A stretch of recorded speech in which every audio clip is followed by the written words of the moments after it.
Matchday from the Esports Club here with some pretty awesome news. Now, as you probably know, we've been running the WD Black TEC League for Rainbow Six Siege powered by LG Ultragear for the past few months. As we come into August with our final season of the league, we wanted to celebrate with you guys who have made this an amazing experience and an extremely successful esports event. We've teamed up with some of our favorite partners to give away an entire esports PC for one lucky viewer. Yes, one of you is going to take home a complete PC featuring some of these awesome parts. First up, we've got the LG Ultragear 27GL 650F gaming monitor, 27-inch, 144Hz, 1ms with an IPS panel to make sure you're at the top of your esports game without sacrificing picture quality.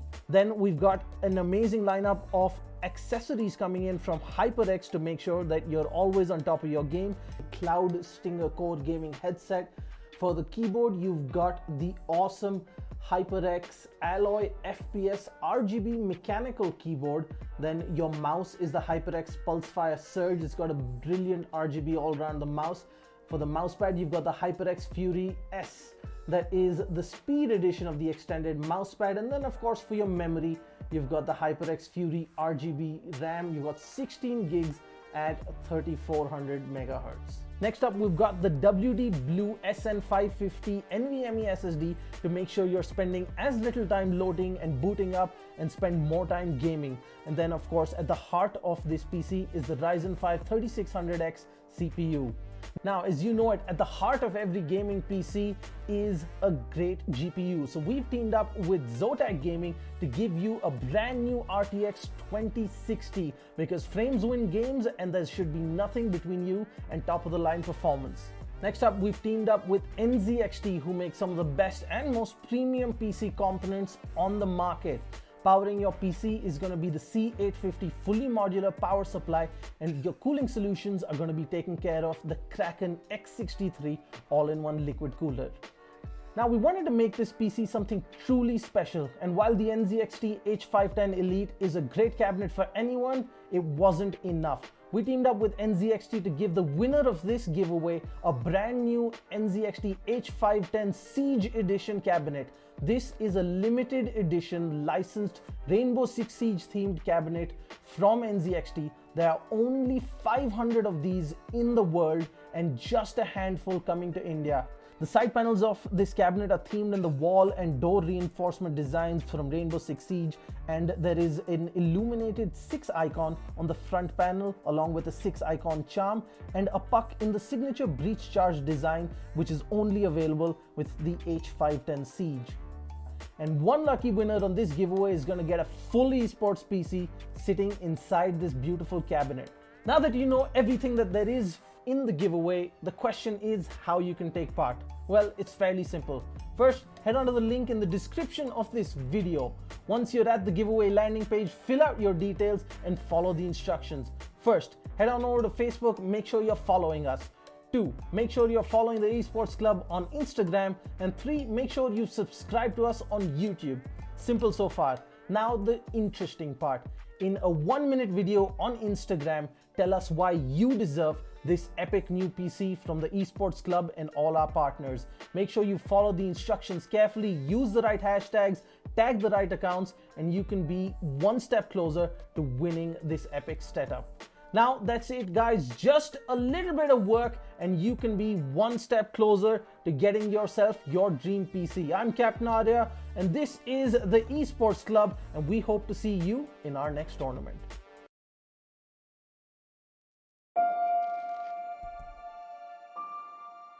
The moment of creation is a form of magic, where an off becomes an on, a 0 becomes a 1, then another, and another, until, deep in the complexity, you discover order, speed, reliability, power.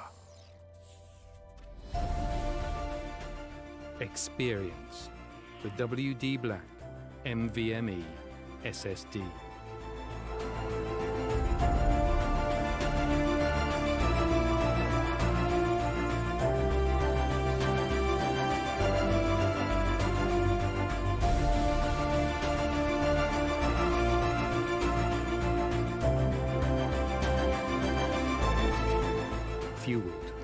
by darkness. Level up to NVMe SSD performance.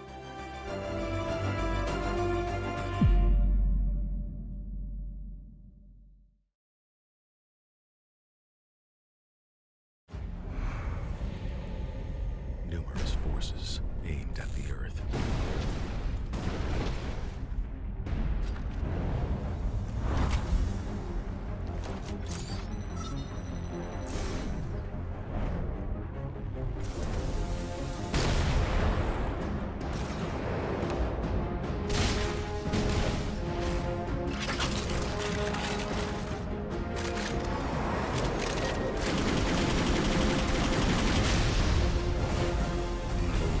And injustice.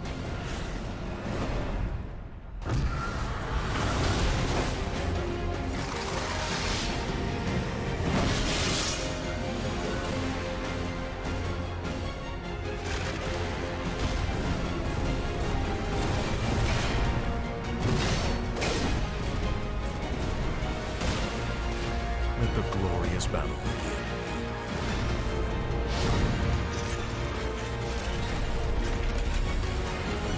Geared up for victory. LG Ultragear Gaming Monitor.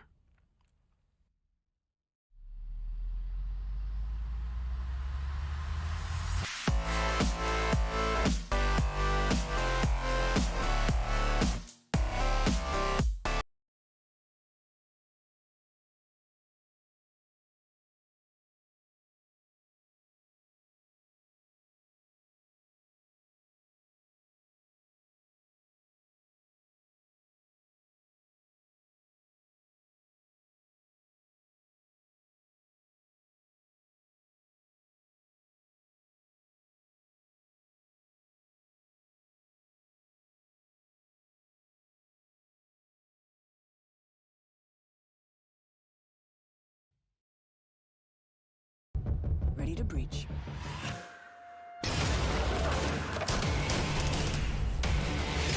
Go, go, go!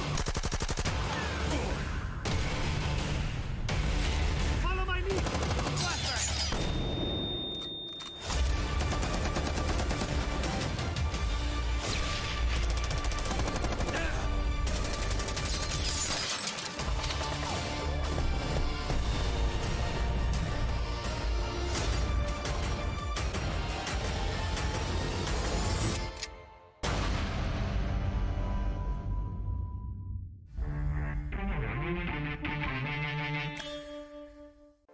What's up?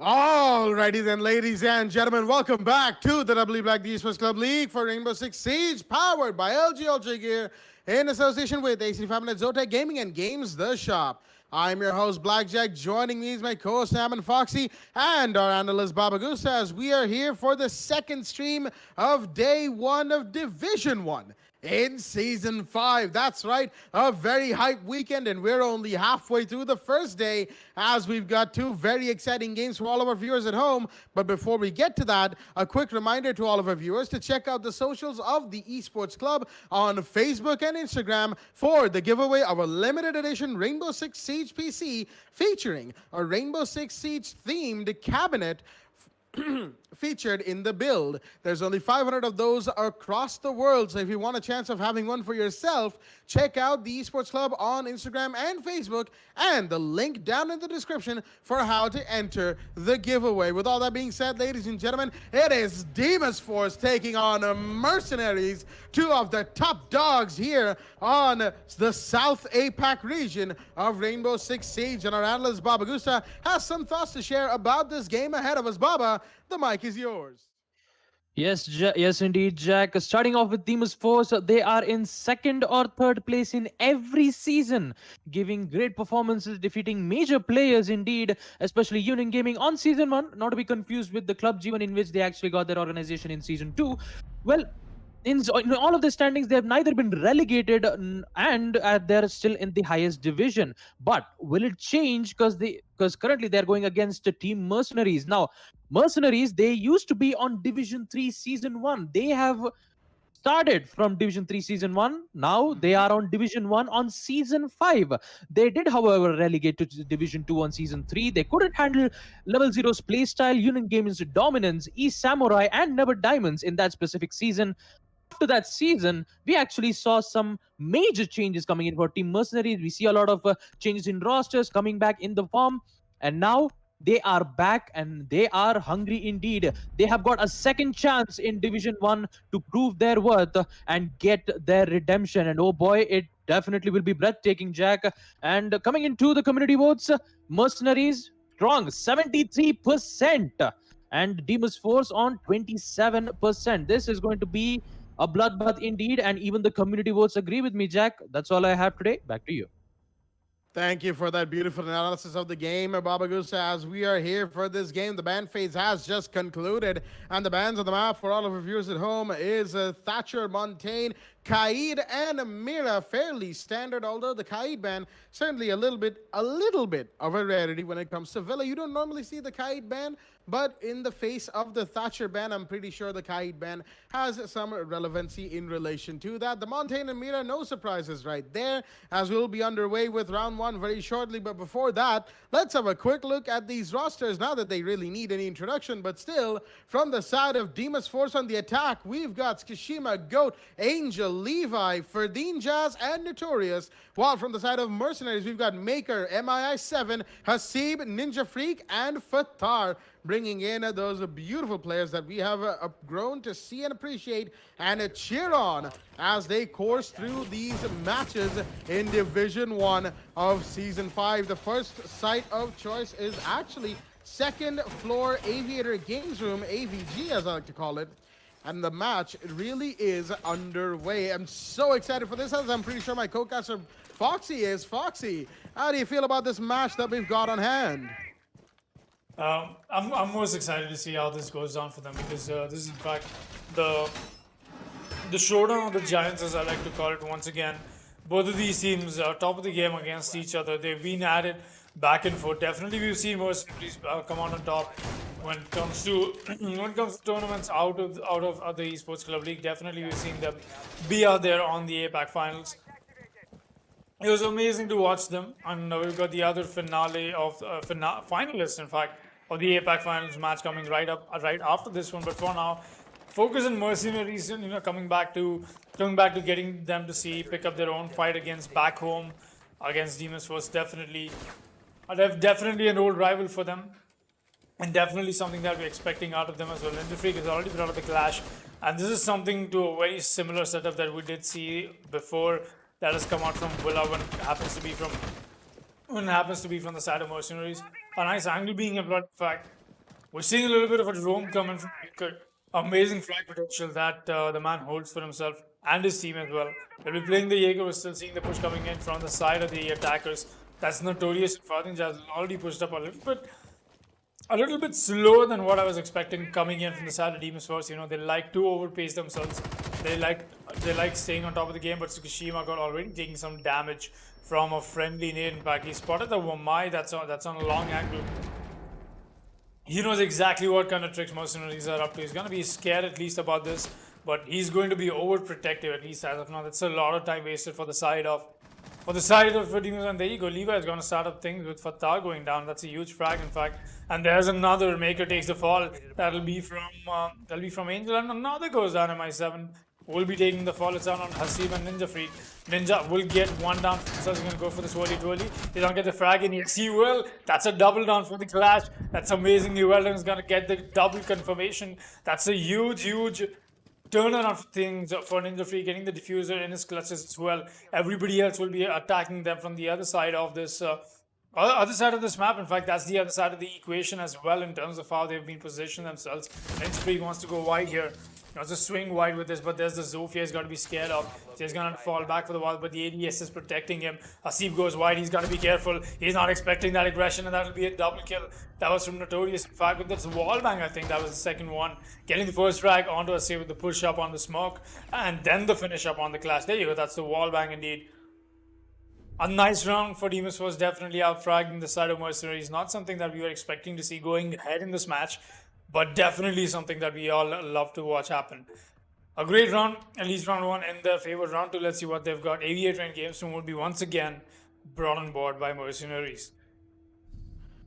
And what a way to start things off for the side of Deimos Force. A fantastically coordinated attack, taking down MercenerieZ one by one, picking off their roamers.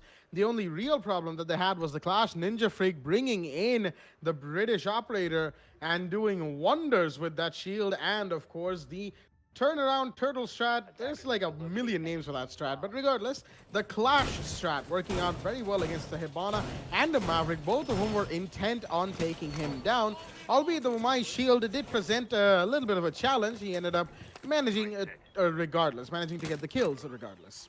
Right now, once again, Aviator Games Room is the site of choice from MercenerieZ. They come back here, they want to make sure that they get everything that they need done first. The setup, it was done in good time as well. However, just something that didn't quite work out was their own game. They lost a couple of bodies early and then couldn't really recover from that because there was a refrag game from the side of the rest of the team. Unfortunately, that 5 versus 3 only ended up devolving farther, even after Ninja Freak got those very, very important kills, mind you. He did drop Diffuser on the hallway. It just wasn't quite enough for the side of MercenerieZ to be able to confirm the first round. Regardless, it nearly worked, and that's what they'll be moving forward with, as now there's a hold on Classical Hallway as well that rotates in. It's fairly standard when it comes to Division 1. We see these sorts of things every single time, as already my lifelines are being burnt out by the use of Attacker Utility. Nice and quickly. Ninja Freak once again playing the Clash on the main stairs door into offices. He's got the Omai behind him for cover, and the Omai has got Smoke behind him for cover. That's a C back there as well. Meanwhile, the Bandits on the roam towards the bedroom, along with the Jaeger. They're holding down the statutory bedroom astronomy area as best as they can. The Jaeger's playing around in Trophy. In the meanwhile, by Classical Hallway as well. He's got to be careful of where he makes this play happen from. In fact, he's retreated to 90 Hallway, or at least what looks like 90 Hallway. Barricades off the main door, the Fox door entryway. He's going to pull back for the time being. In the meanwhile, Deimos Force, we know what they're going to be doing. Taking intel, gathering intel, that is, as much as possible. Getting a few breaches in, again, making sure that they get themselves positioned for the utility clearance that they will be doing. Tsushima starts things off once again with the kill onto Maker, dropping the Jaeger very early. And this is pretty important. He's actually made his way into sight. Hello, Senpai's in. He's found the Clash. He goes down as well. The Clash will be taken off the board by the Hibana, who made her way into sight. Senpai, he's just sitting here. He's got the bearing 9 out. He knows that there's somebody, the Wamai, playing by the hallway, but he'll be taken out from behind, as there was an opening in the wall, and Hasib will be making full use of that. Will he find the Maverick? Not quite. He's going to reload instead, pull back, and re-peek as soon as the Maverick comes back as well. He's got Ferdinand for cover, while a vault breach is being attempted by Levi and Angel in the meanwhile. Maybe that front push is just a distraction, as what they want to do is push through vault. That'll cause the Smoke some level of issues, as the Wamai has to hold in from 90 Hallway.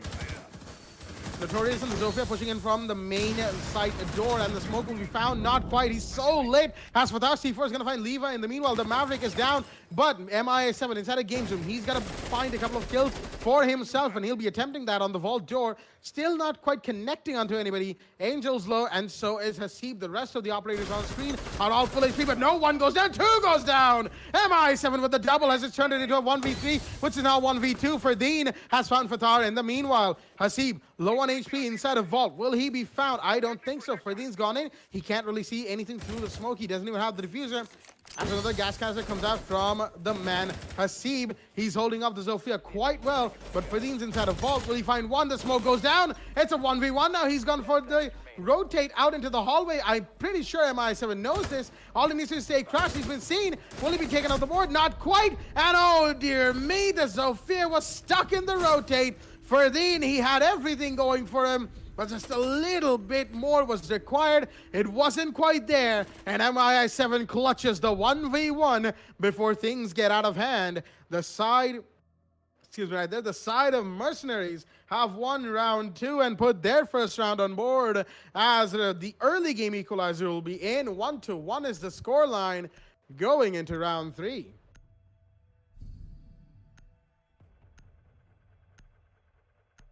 All right, I've got to give it to that pusher from the side of Ferdinand Jazz. Almost about to come in with the clutch. definitely could have gotten it as well. Just a little bit of luck that was just not in his favor. You know, when he went for that tap on the Mumbai, that's when MI7 had to look away and provide the turnaround, though. A great attempt from his side as well. Okay, cannot really blame it on anything. But that being said, that was indeed the equalizer coming on board. 1-1 is indeed the scoreline. Round 3 will be underway, and we are seeing the side come out from them. It's going to be on the side of Trophy and Statutory. This will be one of these sides that happens to favor the defense quite a bit. Definitely one of the most defendable side, as you may call it. You got more than enough setups already done for it, as we are seeing MercenerieZ employ a little bit of that already. Look at that, the soft wall being broken just a little bit with the reinforcements around it, making sure they're getting the angle from all the way from the bathroom tub, and I think that is what I believe they want to be doing. Now they're getting the reinforcement in fact. All right, there you go. We're going to get the reinforcements done. Completely held down, fortified in fact. From downstairs as well, we'll be seeing a little bit of a reinforcement along with the bandit batteries being applied. That's a whole another set of utility that they're willing to bring out on board, holding downstairs. That means that is going to be paramount for them in safeguarding all of this. And that's where the best of the best, your GHC and brothers, will be put down below Baker and Fatah, that is. Making sure they hold down the bottom floor roam clear that does happen to come out from the side of Deimos first. You've got Notorious on that roam clear along with Fibernet as well. Angel will be following up. Tsukishima Good will be the one. Will be having to do the breaches as well. Along with that, he's been the one who's been doing the killing as well. Fibernet already with the diffuser pushing awfully close up. He's awfully close to the side of land. He could make this push happen unnoticed by the side of the defense. The door is open as well. Definitely something he wants to be doing. He's going to get spotted out though. He's going to go with the white peak. He's going to get the first frag. And then the free caught up in a really bad rotate. That's an important one for the Zofia. And this is exactly what I'm talking about. A huge extended roam has come out. But at what cost? Because the push-up has already happened. This is exactly what Deimos likes to bring out. You know, winning those 1v1s and making sure that you win them in style. They're going to get the first frag in, very important one as well. Still, the push-up has been halted up to a certain extent, but no, he's already pushed up on the side. That's been given so much more freedom. He's going to go for the plant. The plant is coming down on statue. Tsukishima Goto, he's going to get the knife in. He's going to get another one. He's already on side. He's causing so much more havoc. Tsukishima Goto with the triple. The man has definitely not decided to stop today. Finally, he will be though. Baker's going to find the first frag against a 3-man clutch that he's still got to find. 30 seconds in the post-plant situation. He's not got the C4 either. Definitely this kind of extensive roam did not pay off well for MercenerieZ. We're still seeing Maker push up on the side of the rotation. They're going to first frag in, but he won't survive the second one. There's the IQ. Angel is going to get the second frag in. It's a very important one. Deimos first. That's an very important run, in fact. And all that definitely goes to, the credit does go to Tsukishima Goat, along with the push-up from Notorious on the Zofia as well. Really well done. Deimos first were a very well-deserved round. Making sure that they're not taking enough time to even let MercenerieZ allowed to think that what is going on. Definitely a great push-up. Round 3 was there. As round 4 will be underway, and we'll be seeing the trophy and statutory room come out once again from the side of MercenerieZ. Let's see what happens this time around. Maybe you're not getting the extended roam coming out from MercenerieZ, but definitely that pulse pick from Fatah is what I'll be keeping my eyes on. Let's see what round 4 holds for us. Definitely the pulse pick is going to be changing things up. The way MercenerieZ defended that earlier wasn't quite the way they needed to, because they were still busy doing some final setups when Notorious just decided to pop in, say hi, take a Ninja Freak off the board, and then run away. It was a hit and run in really all terms of the word, but right there, you know, that's what they have to be aware of. They need to get their setups done nice and quickly. MercenerieZ, even if they do go for the extended roam this round with the pulse in play, they need to make sure that their rotates, vertical lines of sight, angles, whatever they need to make, reinforcements, and all the rest of it is done as soon as possible. They will be better off for themselves by doing that. And that is why right now we're going to be seeing, alright, the Mozzie is also down here. Maker looks like he's going to be supporting the Pulse, giving him a little bit of cover on the roam right here. As Fatah will probably need that. You know, you don't want 3 attackers pushing on your Pulse, who will probably end up being the crutch of the round if it does so come down to a last-second plant and the Pulse is alive with a C4. It's a little bit of an unlikely situation. You know, it's more likely that the Pulse will use his C4 earlier, and then he'll have to try and use his gun if he's still working on the first floor. But regardless, Maker right now, last pest being deployed, he's going to make sure that he gets any drones possible, or at the very least denies intel to the side of Deimos Force's attack, which is something Deimos Force works off of quite well. Intel, excuse me right there, they require intel to make the kinds of push that they do, and right there they have intel on the dock. As he's playing inside of AVG, he's gonna fall back, but in the meanwhile, Maker's been taken out. Angel with the G8A1 on the basement is gonna take down the Mozzie early, and that's the IQ starting things off with the Deimos Force once again.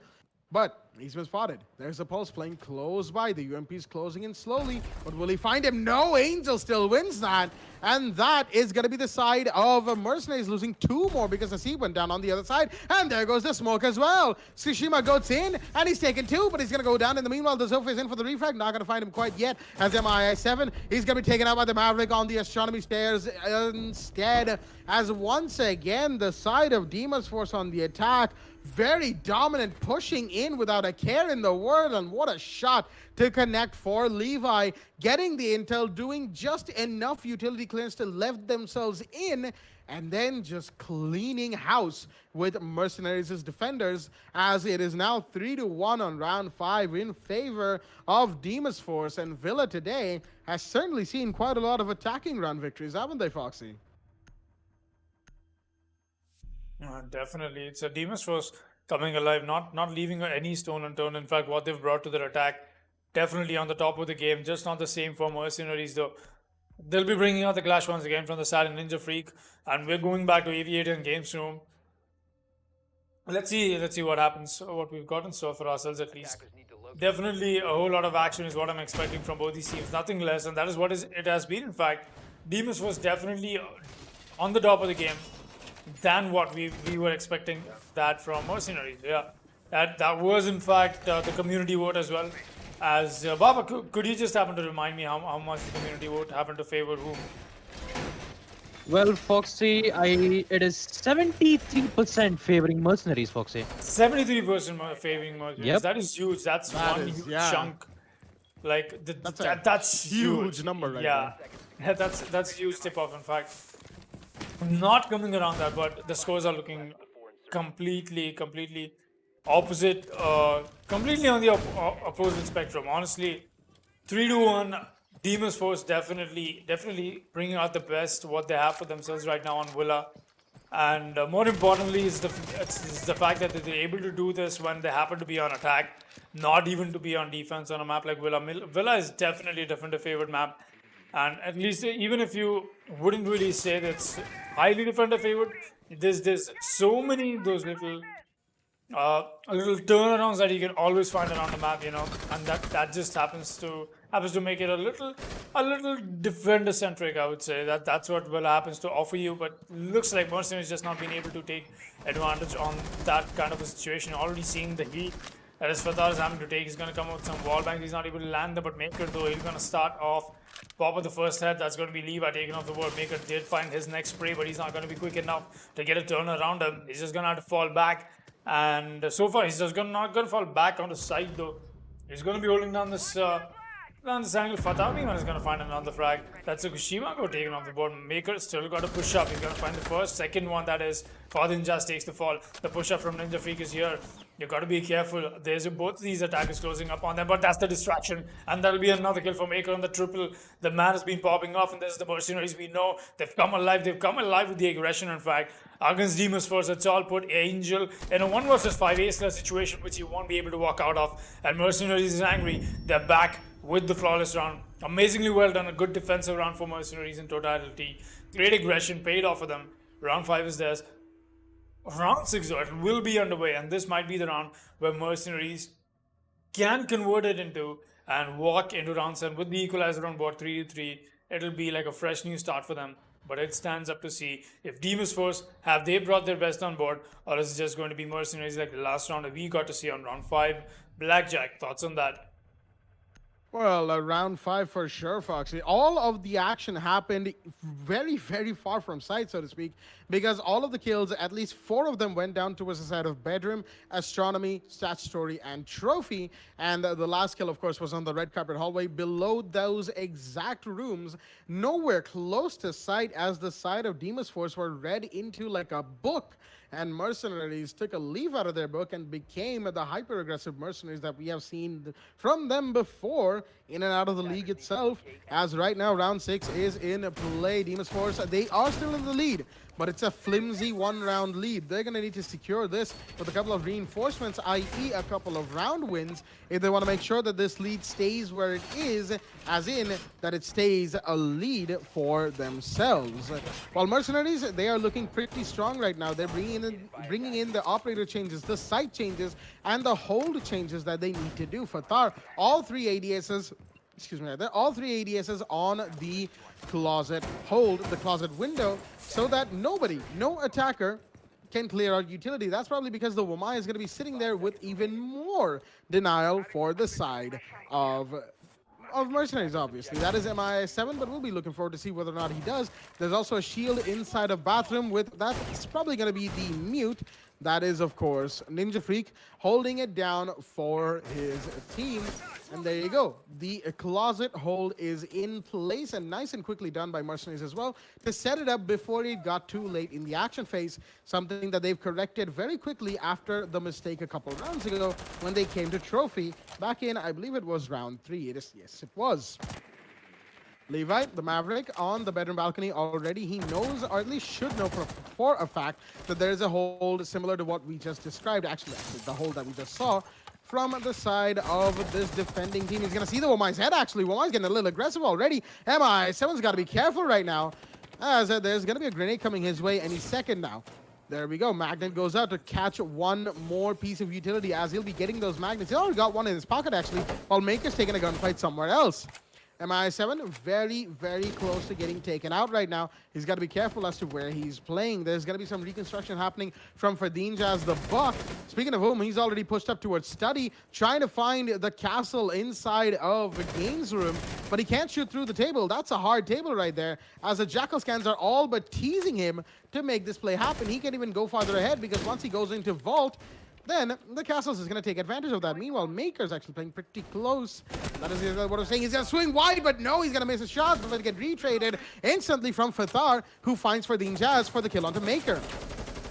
Shots are being fired as the Wamai is going to do a lot of damage onto Levi in the meanwhile, as Kishimago is going to find one, but Fathar is going to find Notorious in the meanwhile, and there's MI7 with a run out and Hasib with one more. Kishimago and Levi go down, as Angel is the last man standing. Suddenly, Mercenaries bringing in the aggression and the kill feed lighting up in their favor, ladies and gentlemen. Angel, a 1v3 clutch for the IQ with a G8A1. He's going to see one down the red stairs. Not going to find him just yet. Shots are fired in his general direction from the Bandit. No, not the Bandit. That is the Alibi with the MX4 Storm. More shots being fired just to scare him off, as now he's the last man standing in 90 hallway. The Mute and the Castle were the only ones who died for the side of Mercenaries. Maker and Ninja Freak, and they went down doing what they needed to do, which was waste time for the side of the attackers, which yielded in a fantastic result. But it's a 1v3 right now. Shots fired from Astronomy, as there's one more inside his sight. So many bullets to take care of. SSE will be the one to take the kill onto Angel, ladies and gentlemen. And that is the Alibi finding the IQ, finishing things off for the side of Mercenaries, who, after taking a couple rounds worth of a beatdown, are beating the side of Deimos Force right back, making it a 3-3 on round 7. The equalizer's in no one's favor. And this match, it just keeps going from strength to strength and getting more and more exciting. Trophy stat sure is the side of choice, opener side of choice from the side of Deimos Force now. And Mercenaries on the attack on Villa. It's going to prove to be quite interesting to see what they do from here. Definitely quite the turnaround for Mercenaries, getting the equalizer in a very good place for them to be on, but now it's going to get all the while more difficult for them being on attack on a map like Villa. Being on attack is not the point here. The fact that Deimos Force is equally motivated to, try and keep their advantage that they happened to gain before. They don't want to let these rounds go out of their hands, because they now happen to be on defense. Definitely looking all the while more confident about this. Let's see if that is the kind of Deimos Force we get to see again, or is Mercenaries just decided to go Super Saiyan mode on this and try and win this out. Let's see if that's going to be the case or not. Round 7 will be underway, in fact, and we're going to see them on the side of Trophy and Statue, most definitely. A very perfect side for them indeed. So Kishima, but instead of the dog, we're getting to see him play the Rook. Very interesting.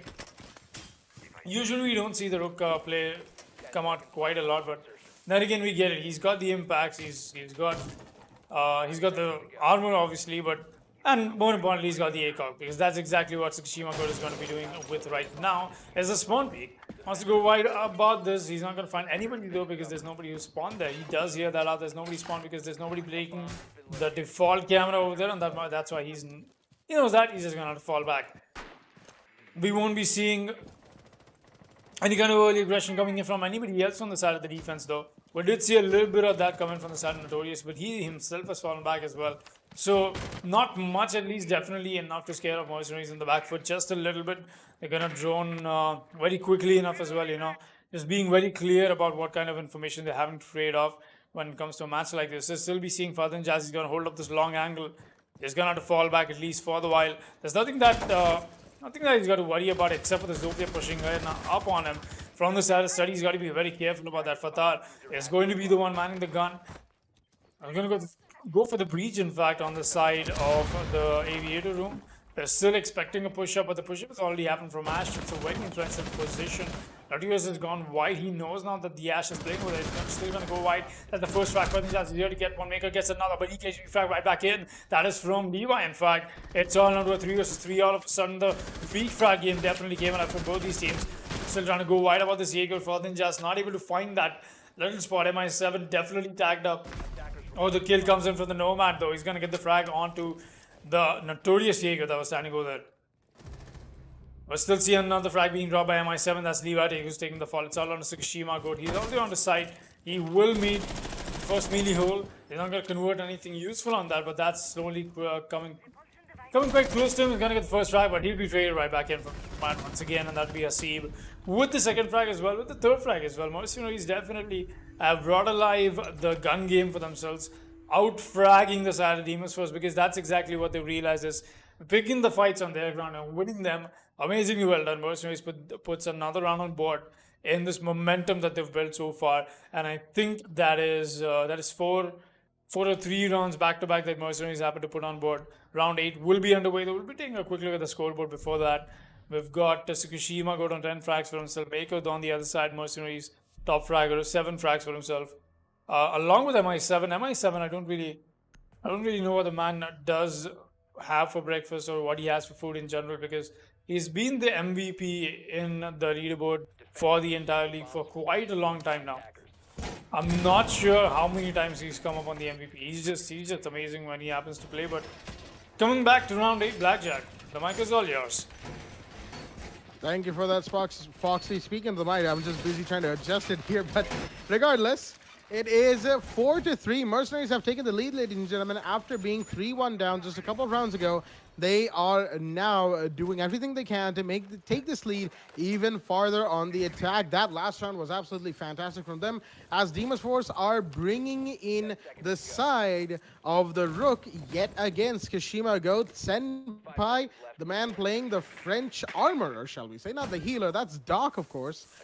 But, it'll be interesting to see how they play the Rook. Last round didn't quite work out. Of course, the armor plates, they have a damage reduction multiplier in when it comes to taking bullets from enemy guns. But regardless, when you're getting shot at and an entire magazine goes into your chest, there's really no damage reduction multiplier in the world that's going to save you from that, ladies and gentlemen, as the IQ is going to be doing what an IQ does, detecting the bomb and everything else in its general vicinity. As MI7 is just running around the outside. There was the yard, just making sure no runouts come in, at least for now. Pretty confused as to what he's trying to do. He's going to open up the Fox window for the time being, make it seem like he's going through there, as the Hibana's done a little bit of hard breaching towards site as well. There is actually around, and oh dear me, Notorious, he finds MI7 just off the back of that window that was opened by the IQ a second ago. And MRCZ lose their first attacker in a very unfortunate fashion, as MI7, oh dear me, I don't think he quite expected that one. Notorious here on Trophy Room, he's got to be careful. There's a Maker on the other side who's willing to take his head off for him, but no, there's Fatar as well, who actually gets the refrag in. The Zofia does the job, and that makes it a 4 versus 4. 4 versus 4 man count equalized right here. Tsukushima Goat playing pretty brave towards the Hibana, breach that had just happened, but there's another one that's happening close by, so he's going to retreat back to Vault. The Rook inside of Vault is going to be a hard operator to shake off for the side of Mercenaries' attack, but that doesn't discount the fact that all of the other operators, the positions they've taken, are going to be pretty influential towards the rest of this round. A minute 15 remains as the side of Mercenaries are slowly consolidating their push. They want to make sure that 90 is clear. They want to make sure that the landing is clear, but there is somebody, in fact, inside a landing. He will find the Nomad as Hasib goes down. Another one will go down. Not quite. The Jaeger will find his head being taken off. However, Maker in the meanwhile actually found Angel as well. Fatar barely lives that the encounter that he just had, mind you, and it's down to Levi and Skishima Good, the Meat and the Rook, to try and secure this round for the side of Deimos Force. They will go down in a two-round deficit if they do not win this, and they don't want that. Skishima Good, he's heard the barbed wire is being broken, but he knows that the office area could also be pushed. The attackers are trying to get in there. They've traded diffuser. Maker's got the diffuser now. He's going to be going for the plant. Actually, he's pretty close for it. He'll be setting it up. There we go. He's going for it. And now C4 will come out. He's not going to find him, though. The plant's still going off. The defenders have to rush, but they've got angles to worry about as the Muse is going to try and make his way in. So is the Rook. But Skishima Goat, he's a lumbering 3-armor. He's making a lot of noise. Both of them are. They've almost lined up for a second. However, the Ash will be found. Skishima Goat with a beautiful shot onto one. Will he find the other? Yes, he will. A double for him as the counter defense is coming off from Levi. Where is Ninja Freak? He's in study. He needs to find the counter defense, and he will. That's a beautiful play right there as it's all down to the 1v1, and the Rook will lose. Ninja Freak with the clutch on the Hibana, taking out the counter diffuser and then making sure his flank was clear. The Rook wasn't in position, unfortunately, as the man Ninja Freak himself will be the one to keep the side of Mercenaries taking this lead farther and farther. The 1v2 is in, and so is round 8. It's 5-3 in favor of Mercenaries going to round 9. I mean, props to Ninja Freak for that one round at least. Really well done.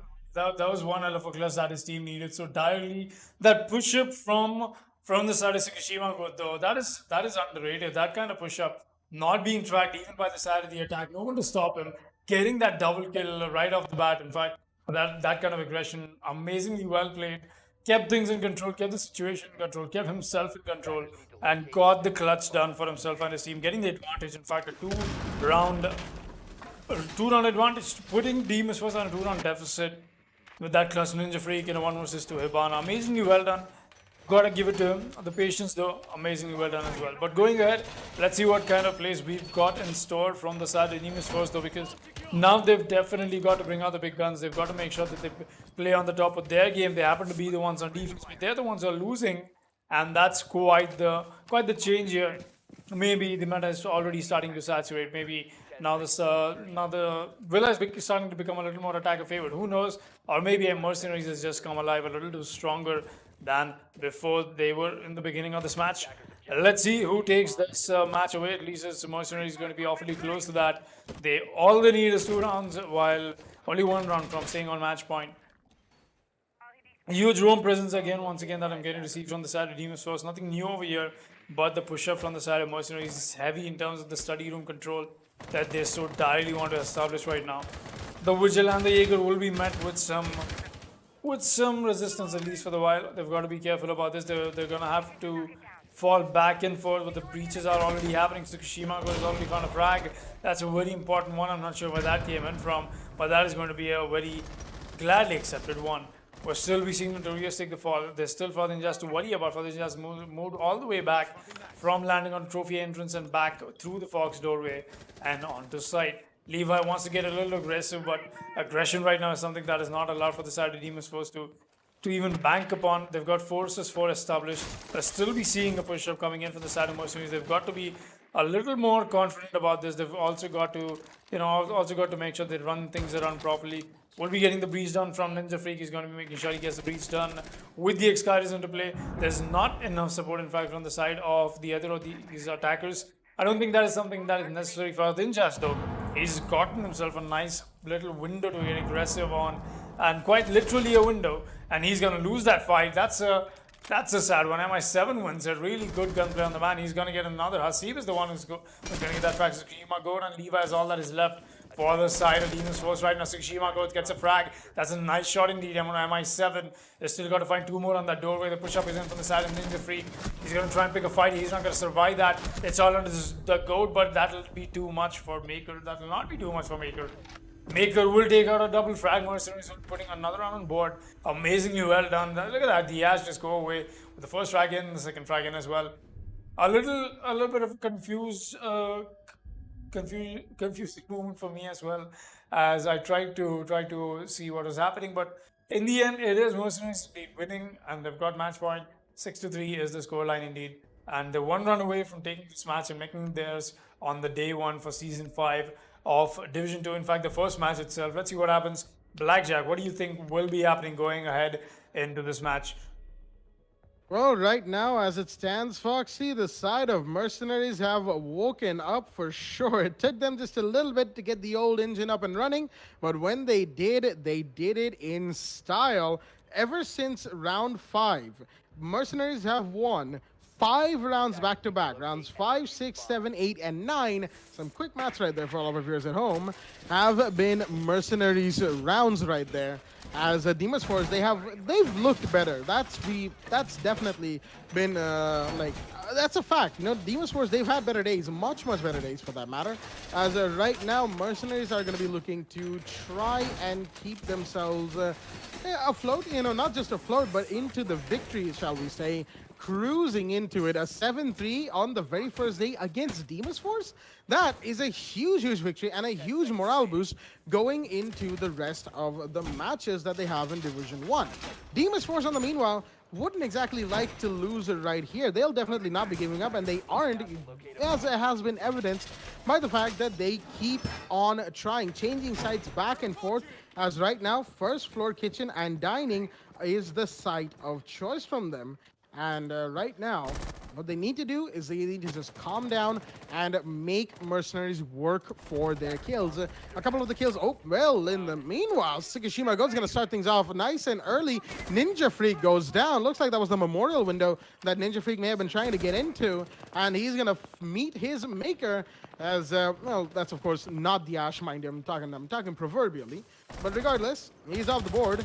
And the Hibana will no longer be in. That's a pretty big drop, mind you. The Heart Breach is gone. The Ash is trying to push into sight, all sneaky-like. And he might just find one. He does. Angel goes down, unawares of the fact that there's a push coming in.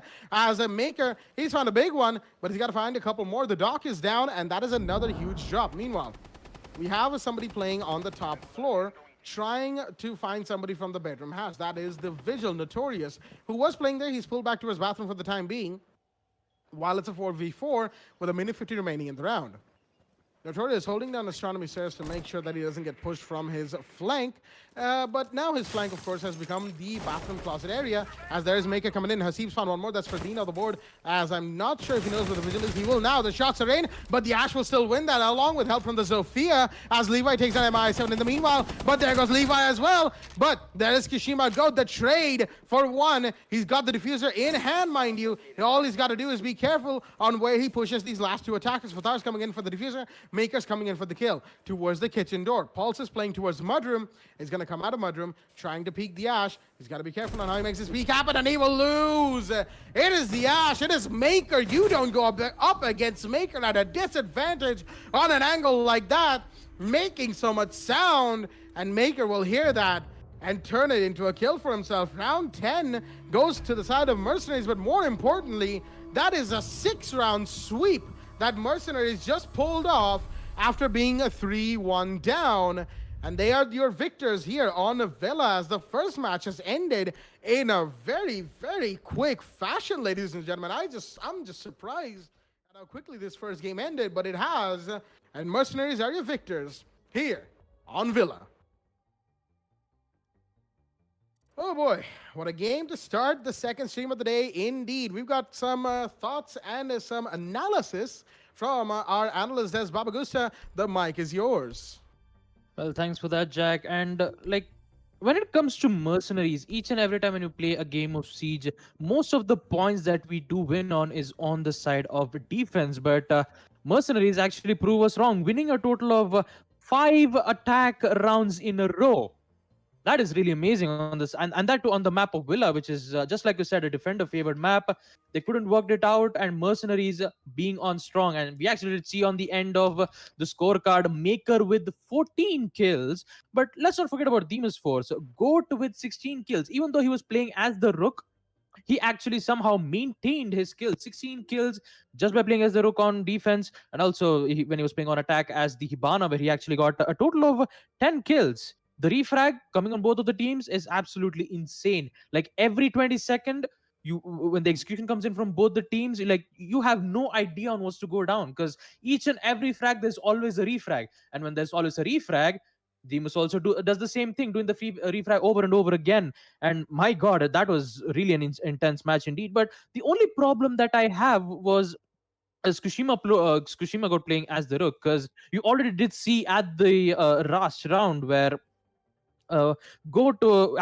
gets 3 kills, both on the side of Post Plant. But the only problem was he couldn't get Ninja Freak, was playing on the side of Reading Room, playing as the Hibana, in which he had the opportunity to move on. But the problem was Rook is a 3 armor operator, not a 3 speed. So with the heavy sound that Rook gives, Hibana basically took the advantage out of it, knowing that he would push in, gets the kill easily. If Tsukushima Goat had a different operator at that specific time, I mean, that would have been a different scenario instead. And yeah, how can I not forget about MI7 with this my plays with the AUG? I mean, seriously, dude, 3 kills. 2 kills while he was flanking on 90s hallway, trying to take out both of the operators on the side of Deimos Force. I believe it was Maverick and the Ash, who was trying to currently holding an angle from the wall, but did not expect the MI push coming in on the 90s hallway. And I really have to give appreciation to Fardeen Jazz. He actually did converted those rounds from a 1v2 to a 1v1 situation, but in the end they did not the time was running out. MI7 had the perfect angle, even though Fardeen Jazz had that small 0.5 seconds opportunity to take out the head of MI7. The timing was impeccable. It was too late for him, and yep, that's basically it. Last I just wanted to say a few things about Deimos Force, and especially round 4. Angel was on the side of attack. Angel on the side of Deimos Force were really good, taking out the roamers on the side of Team Mercenary, especially on 4th round. 2 early kills playing as the IQ with the G8 LMG, taking out Mozzie and Pulse. Very important kills indeed, because especially when it comes on the side of defense, in order to get control of the site first, you need to take out the roamers, because if the roamer is still alive on that 20-second clock remaining, it is very difficult for the attackers to not only get on the side and plant the diffuser, but also if you don't clear out the roamers and don't have enough amount of time, that's basically, you'd say, GG in the end. But so yeah, that's all I have on both of these teams, Deimos Force and Mercenaries, which Mercenaries did eventually win flawlessly on attack. Had a little bit of problems on defense, but they recovered it nonetheless. So that's all I have, Jack. Back to you. Thank you for that beautiful analysis of the game, Baba, as we are going to be taking a quick break before we come back with the final and most exciting game of the day, ladies and gentlemen. Union Gaming are taking on MonkaS, and that match will be on your screens in just a short while. We're going to be taking a quick break. Before we get to that, stay tuned. Cap Nadia from the Esports Club here with some pretty awesome news. Now, as you probably know, we've been running the WD Black TEC League for Rainbow Six Siege, powered by LG Ultragear, for the past few months. As we come into August with our final season of the league, we wanted to celebrate with you guys who have made this an amazing experience and an extremely successful esports event. We've teamed up with some of our favorite partners to give away an entire esports PC for one lucky viewer. Yes, one of you is going to take home a complete PC featuring some of these awesome parts. First up, we've got the LG Ultragear 27GL 650F gaming monitor, 27-inch, 144Hz, 1ms with an IPS panel to make sure you're at the top of your esports game without sacrificing picture quality. Then we've got an amazing lineup of accessories coming in from HyperX to make sure that you're always on top of your game. Cloud Stinger Core gaming headset. For the keyboard, you've got the awesome HyperX Alloy FPS RGB mechanical keyboard. Then your mouse is the HyperX Pulsefire Surge. It's got a brilliant RGB all around the mouse. For the mousepad, you've got the HyperX Fury S. That is the speed edition of the extended mousepad. And then of course for your memory, you've got the HyperX Fury RGB RAM. You've got 16 gigs at 3400 megahertz. Next up, we've got the WD Blue SN550 NVMe SSD to make sure you're spending as little time loading and booting up and spend more time gaming. And then of course, at the heart of this PC is the Ryzen 5 3600X CPU. Now, as you know it, at the heart of every gaming PC is a great GPU. So we've teamed up with Zotac Gaming to give you a brand new RTX 2060 because frames win games and there should be nothing between you and top of the line performance. Next up, we've teamed up with NZXT, who make some of the best and most premium PC components on the market. Powering your PC is going to be the C850 fully modular power supply, and your cooling solutions are going to be taken care of the Kraken X63 all-in-one liquid cooler. Now, we wanted to make this PC something truly special, and while the NZXT H510 Elite is a great cabinet for anyone, it wasn't enough. We teamed up with NZXT to give the winner of this giveaway a brand new NZXT H510 Siege Edition cabinet.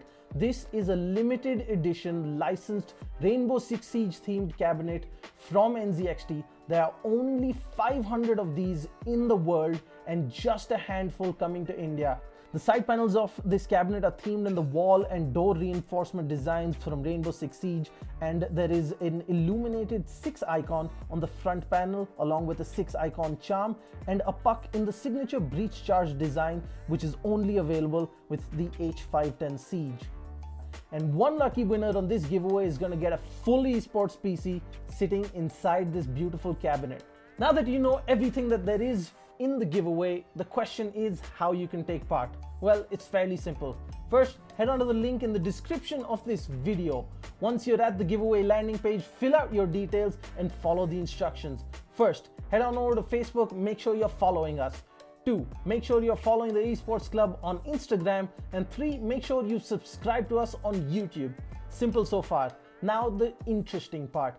In a 1-minute video on Instagram, tell us why you deserve this epic new PC from the Esports Club and all our partners. Make sure you follow the instructions carefully, use the right hashtags, tag the right accounts, and you can be one step closer to winning this epic setup. Now that's it guys, just a little bit of work and you can be one step closer to getting yourself your dream PC. I'm Captain Arya and this is the Esports Club, and we hope to see you in our next tournament.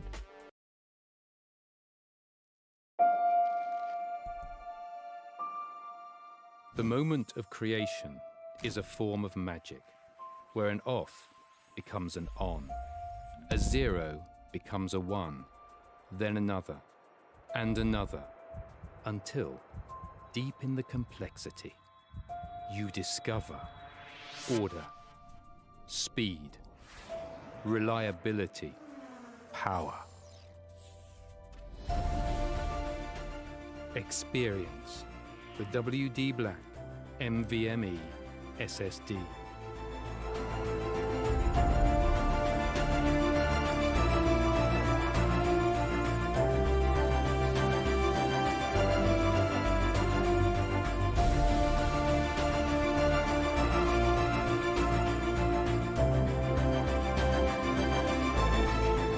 Fueled by darkness. Level up to NVMe SSD performance.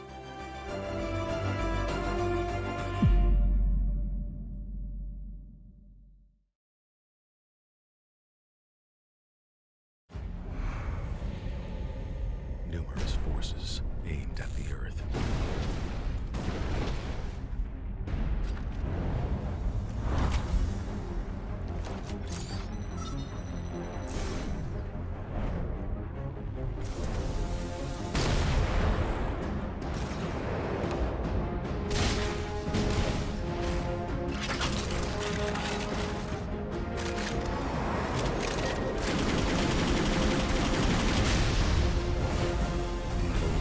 And injustice.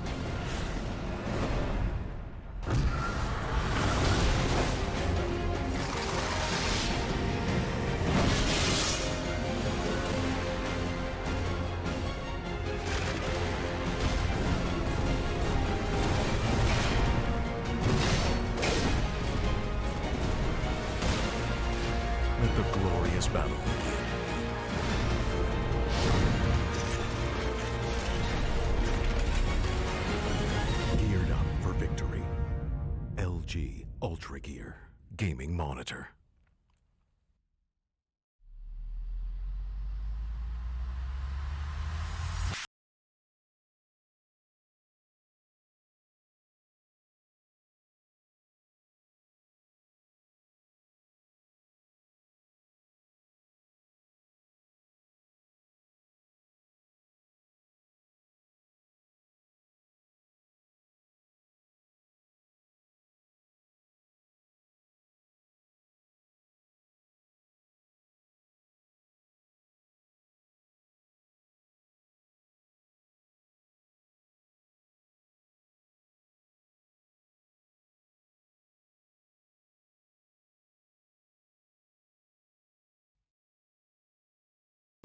Ready to breach.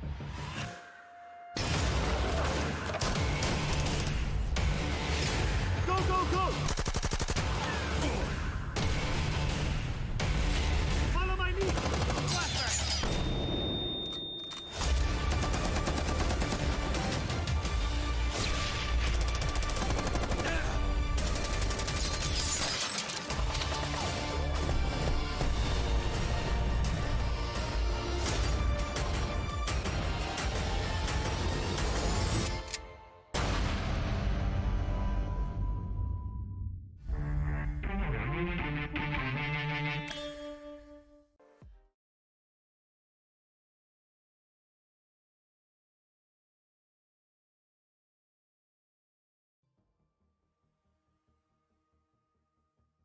Alrighty then, ladies and gentlemen, welcome back to the W Black the Esports Club League for Rainbow Six Siege, powered by LG Ultragear in association with AC Fibernet, Zotac Gaming and Games The Shop. I am your host Blackjack. Joining me is my co-host Sam and Foxy and our analyst Baba Gusta as we are here for the final and most exciting game of the night.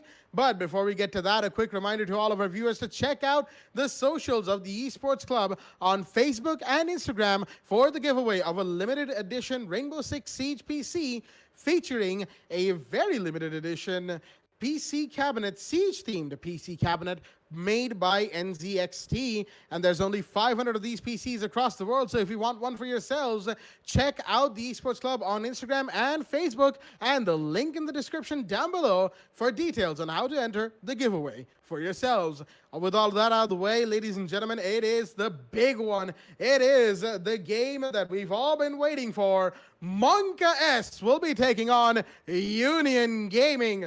Another game of the Giants. However, it's MonkaS taking on the best in the entire region, the current reigning champions of South APAC, Union Gaming themselves. They are here for this game, a very exciting game ahead of us, and our analyst Baba Gusta has some tidbits to share about the match on hand. Baba, over to you. Well, thank you, Jack. Starting off with MonkaS Season 1. They've been first place. Currently, all in all, MonkaS, this is their first time MonkaS has promoted to Division 1 in Season 5. So the only question is, will they stay in Division 1 or will they get relegated in Division 2? That is the main problem here. Coming back to the season-wise, they've been placed first place on Division 2. Having a win-loss ratio of 6-1, so it's quite a really it's really good win-loss ratio coming on the side of MonkaS, and also the players coming on the side of MonkaS is also quite interesting. You have Ishan, I moved to Lion, and also Jora, who used to be a former Club G1 player back in the days where Union Gaming were formerly called as Club G1. When they got the organization, now they're being officially called as Union Gaming. So basically, for Jora, going up against their former teammates is going to be an interesting thing, though, because back in those days, Jora is popularly called as the chef when it comes to throwing frag grenades. So each and every grenades that he used to throw, there used to be at least 1 or 2 confirmed kills. So going up against former teams, he might be knowing some plus and downsides. So let's see how's going to happen. Coming on the side of Union Gaming, my God, the team, they've only lost according to the whole season we've seen through, they've only lost against Level 0 Esports and Never Diamonds. Level 0 on season 2 on Map Cafe, and Never Diamonds on season 3 on Map Cafe. So basically, for Union Gaming, they have a little bit of problems dealing in Cafe Dostoyevsky, but other than that, if you check out their win ratios for the whole past 5 seasons, 26 wins out of 28. This is madness. 26 Oh, wins. yes. And I hope EX7 won't, look me in the eye and say madness. This is Union Gaming. Already, you know what? Enough of the pun. Let's get straight to the point. This team is here to prove that they are the best of the best in the Indian subcontinent region. And they have a dream to be the best team in the world. And I hope that dream becomes their reality, Jack. And I'm really excited to see what's going to pull up there. Coming to the community votes, Union Gaming, 75%. Whereas MonkaS is on 25%. So even the viewers favor on the side of Union Gaming. So it's going to be really interesting to see how well MonkaS is going to be dealing with it. Will they be giving a final vote to Union Gaming, or will they keep up the streak, winning 27 wins and on? Only time will tell, Jack. Absolutely. Just as you said, Baba, only 2 recorded losses in the entirety of the league for Union Gaming, and that's against Deimos Force, who have managed to give them a run for their money before. But after recent matches that we've seen Union Gaming play in, oh boy, they have definitely shown us why they deserve to be the very best in all of South APAC. And right now, we're just waiting on MonkaS for all of their players. There we go. QB is in the lobby, ladies and gentlemen, and we'll be underway with this match on a consulate. MonkaS is attacking. Union Gaming is defending, and we're just waiting on the... We're just waiting on the ready confirmation from the side of both teams, as apparently QB isn't unfortunately ready. Neither is Union Gaming, but that's fine. We are on schedule with the matches, so, they can have their 2 minutes as it goes. But the map is Consulate. It's not Cafe. It's not Coastline. It's not Villa. It's not Clubhouse. It's Consulate. It's a map that the league doesn't see a whole lot of, even though I totally feel like Consulate should be played a lot more often, just because of the fact that it brings with it so many exciting games and so many exciting matches. It almost always comes down to the wire, and everybody knows how I love overtime games when I'm casting, ladies and gentlemen, because overtime games are a beautiful sight to see.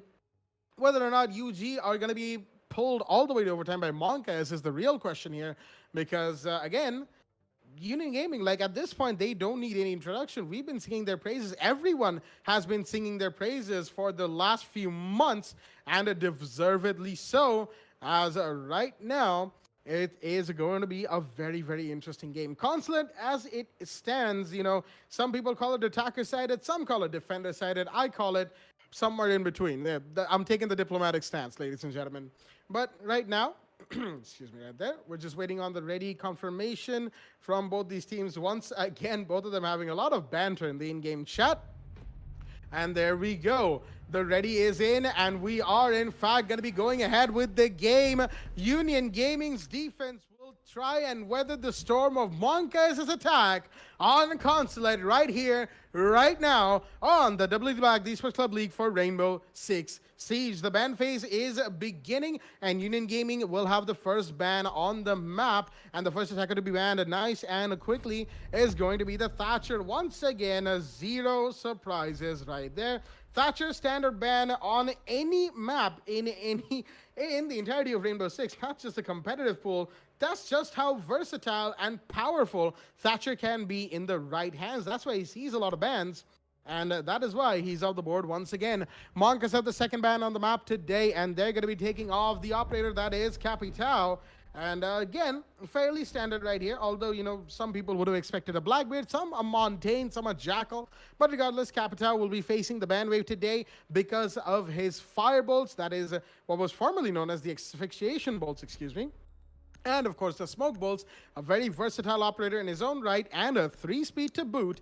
Pretty powerful in every single sense of the word. The Mute, okay, this one's interesting. A Mute ban is in from the side of MonkaS as the first defender to be banned on the side of Consulate. This one is interesting. Mute with his jammers, MP5K, shotgun, SMG-11, and Nitrocell, a very powerful toolkit, which will no longer be helping the side of Union Gaming, who are going to decide to ban Valkyrie as well. That's a lot of intel right there that's been taken off the board, along with some intel denial. As there we go. That's Jorah right there for all of us, for all of you wondering. Silence, the player named as, of course. It looks like the side of MonkaS won't take quite particularly well to the Valkyrie ban, but then again, there's also a mute ban in play. Right now, Basement Cafeteria Garage is going to be the site of a choice from Union Gaming's defense. They already look like are bringing in the Mira. But speaking of Union Gaming, let's have a quick look at both of the rosters here in the lobby today. From the side of MonkaS, we've got QB, Firefly, Silence, or just Jorah Plays right there, Lusty Boy, and Ishan. I move to Lion. While the side of Union Gaming, well, this roster needs no introduction. EX7, Beat, Jittery, Poseidon, and Sparko. And a couple of 6 picks later, we are underway with round 1 of this very, very exciting match on console at Foxy. Take it away. Most definitely, Blackjack. Thank you for the lovely introduction into the match. And I've got to point out the MonkaS coming in with that ban onto the mute really well done, because you happen to see how Consulate happens to revolve around the mute, you know, in strategies with that toolkit of the mute that you're speaking about. He's got the C4, he's got the shotgun, he's got everything that that he needs, you know, to be a versatile operator, and mute will be taken out. And that's just a good ban from MonkaS, honestly. Going ahead, they definitely will be putting things together into making this a more frag heavy map. You know, trying to bring things around. The pick from from the side of UG as well. It's not the first time we're seeing them employ the Mira.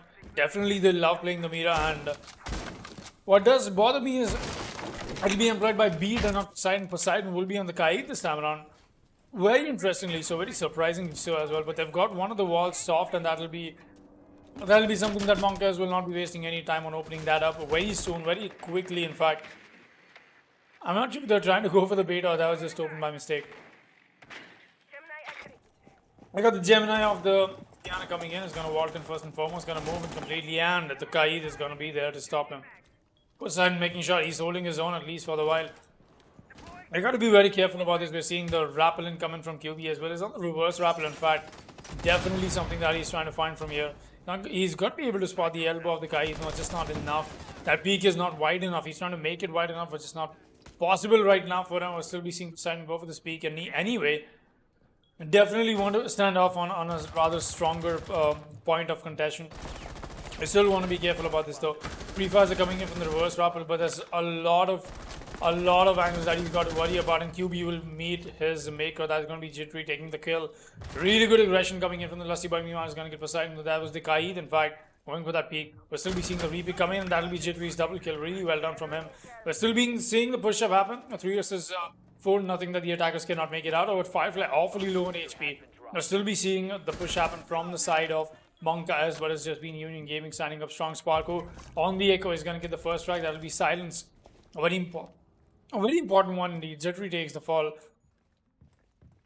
Firefly still up and above. He's trying to find the stray, and who's that going to be? That's going to be Beat, in fact, playing up top. You've got EX7 playing above as well. They've got the top floor angles established, and that means that's not going to be a problem for them.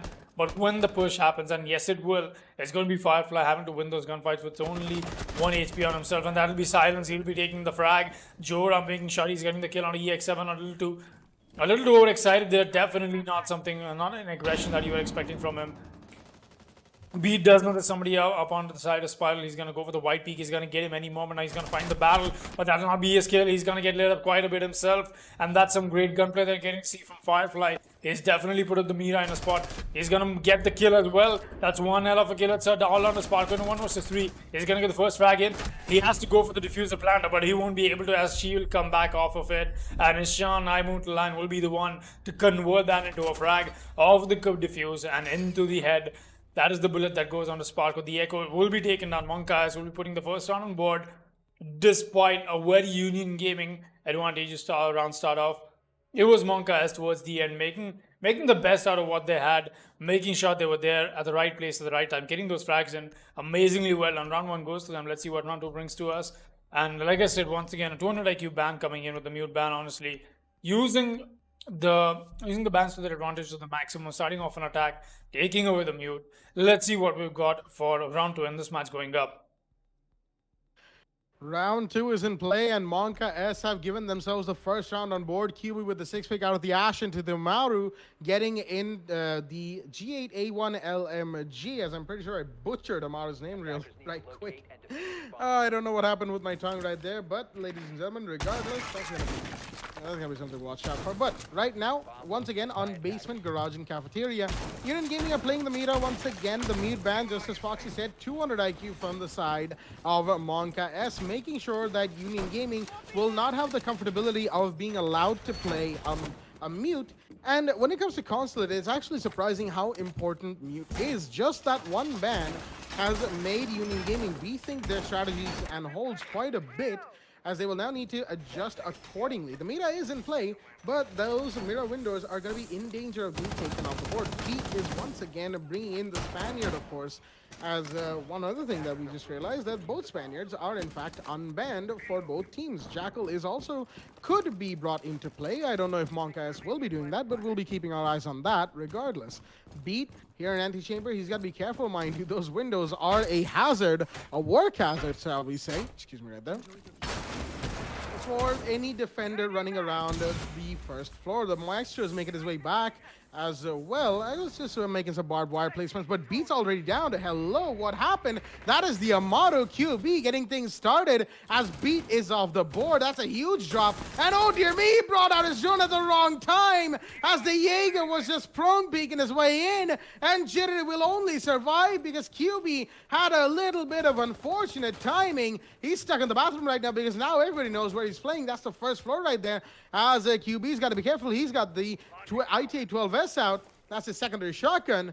Just hoping that whoever comes in gets taken off the board nice and quickly. There is somebody roaming, in fact. That is the Maestro on Spiral Stairs. We got to see him out the corner of our eyes right there. But no, Jittery's legs are going to be spotted. He's going to take a little bit of damage, but QB will miss once again. But Jittery, flushed out from pipes, is going to be taken down by I move to Lion, as MonkaS are doing quite a lot of good work right now. Though Kaid is going to be spotted. Sparko, where were you running? As he's off the board now too. Poseidon and EX7 are the only ones remaining, as Union Gaming aren't exactly looking great to start off on this match on Consulate. Yellow Stairs push will be in, so will the push from the white van as the plant will come down. But there's a drop from the hatch, but that's a fake Iana Gemini right there, as marks are in from the Evil Eyes as well. The Evil Eyes is going to come up, is going to try and find him, but no, the Maestro is going to be found instead, as the plant will not be denied. The Echo will finally get it, but he's in a position that can be compromised very easily, seeing as all 5 players of MonkaS are still alive. The plant is denied once again, but the Echo's been seen now that those bullet traces are going to be followed. But no, 2 go down to Poseidon, as he will have to play in a post-plant situation. Jorah has gotten the plant off. Firefly, Ishan, and Jorah are the remaining players for the side of MonkaS. And Jorah will actually find Poseidon as well. Silence gets that kill. The Thermite will finish things off. The Echo falls. And that's 2 rounds in favor of MonkaS, beginning on Consulate. Round 3 is in. Union Gaming, they've been attempting something. We're not really sure what. But regardless, the ban of the mute is definitely hurting them on the defense right now. That is for sure. Looks like there's a change in site coming in from them as well. Second floor console is the site of choice on a round 3. And Union Gaming are yet to put their first round on board.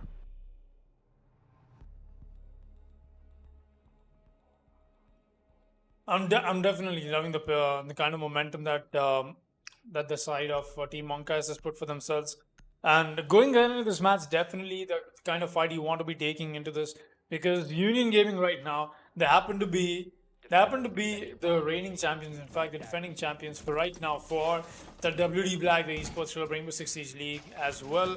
Every single season it's been them on top, Union Gaming always up top. And just like Babu used to happen to say this to us, Union Gaming so far in the entire league of 4 seasons now, this is indeed the 5th season that we happen to witness.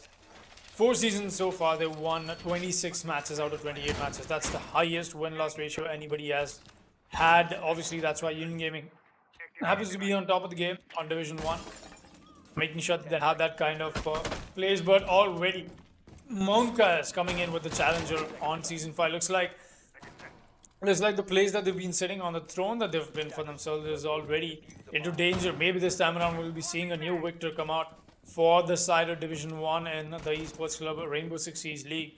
Definitely, I'd love to see stuff like that. Honestly, I'd love to see somebody else take that place, but that'll be one hell of a fight.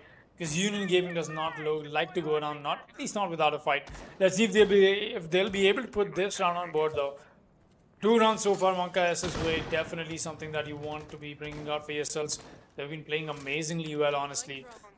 And yeah, very true to what Firefly said. No more memeing around, as he happened to let that out on one of his tweets. Just made sure that, all right, no more memeing around. We're going serious. We're taking this and very well done. In fact, honestly, it's been 2 beautiful rounds for MonkaS. Definitely some here and there's, but can always count them in. Meetup is a little busy with getting the meetup windows in. He's gonna get distracted by that, but obviously that's the outlet only we can see. We're seeing Sparko play awfully close. He's got the alibi in, and that'll be the Mira taking the fall. QB finding that frag on the opposite end of the crossfire. Really well done.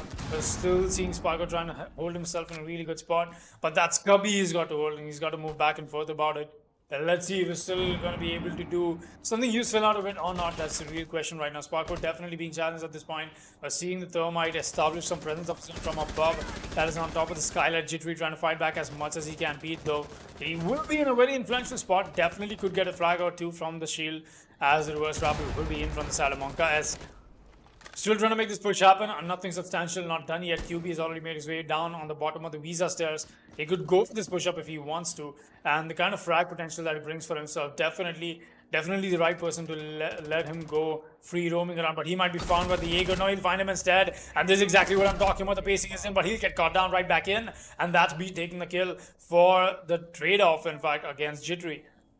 I still be seeing a 3 versus 4, not in the favor of Union Gaming right now. EX7 does not know there's somebody on the side of Zotac. I don't know, we did not hear Firefly stay on that spot. Maybe assume that as something else, but the push-up is in Sparko, excuse me.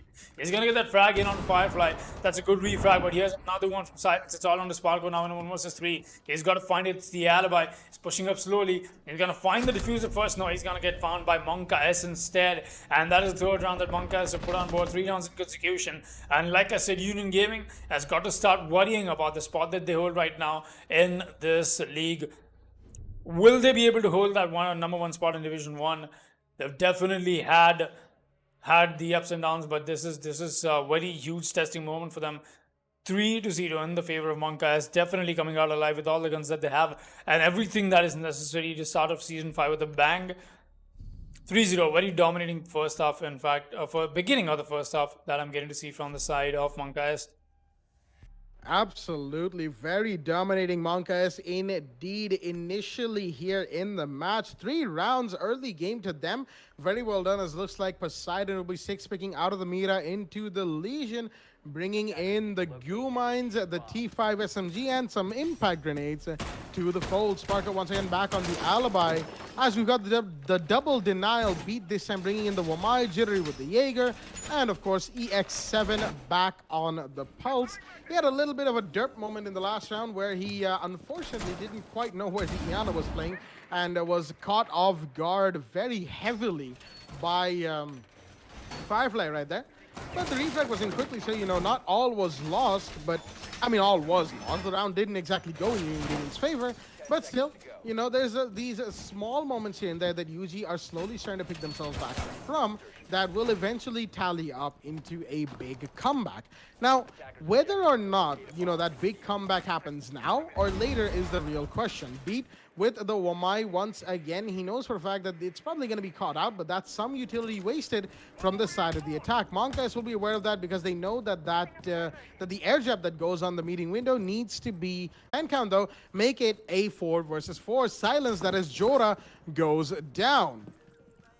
That's a pretty big one right there. A pretty big kill for the side of UG, but that's just one. They need 4 more, ladies and gentlemen. As of right now, things are slowly going to heat up little by little. Looks like there's going to be a push from the yellow stairs as well. The yellow stairs door has been broken open by the side of the attack, and there's some utilities being dispensed into bathroom that they have to be careful of. But no, it's a 2-man push from up the side of yellow stairs. EX7 is going to find one. That is I move to Lion, but Ishan found beat before EX7 could make the frag happen. It's still a 3 versus 3. The refrags have been in this round from the side of Union Gaming, as EX7 is going to move back all the way to meeting room site.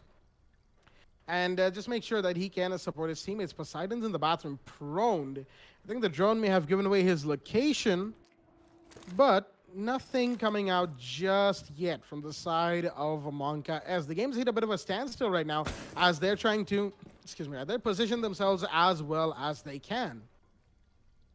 Poseidon still inside the bathroom, just waiting for somebody to creep up on the yellow stairs, waiting for the Zofia to rappel in as a QB is going to come in with the Gata hook, but no, the Zofia unawares of Poseidon's location is going to get taken off the board. It's a 2 versus 3 right now. The plant has to come off. Will it though? The repeller is going to find Poseidon, take him off guard as a QB is going to be the man going for the plant. The C4's been blown prematurely, and that's unfortunate as QB, he's baiting the plant. He's caught one. There's only so much time remaining though. He has to go for the plant, and he will behind the reinforcement as EX7 is the last man standing in what will be a post plant. No, it even won't be a post plant because Firefly is going to find both Poseidon and EX7 and finish off the round for the side of MonkaS. It was definitely scary for a quick second right there. However, you can never count MonkaS out of the running for the round victory.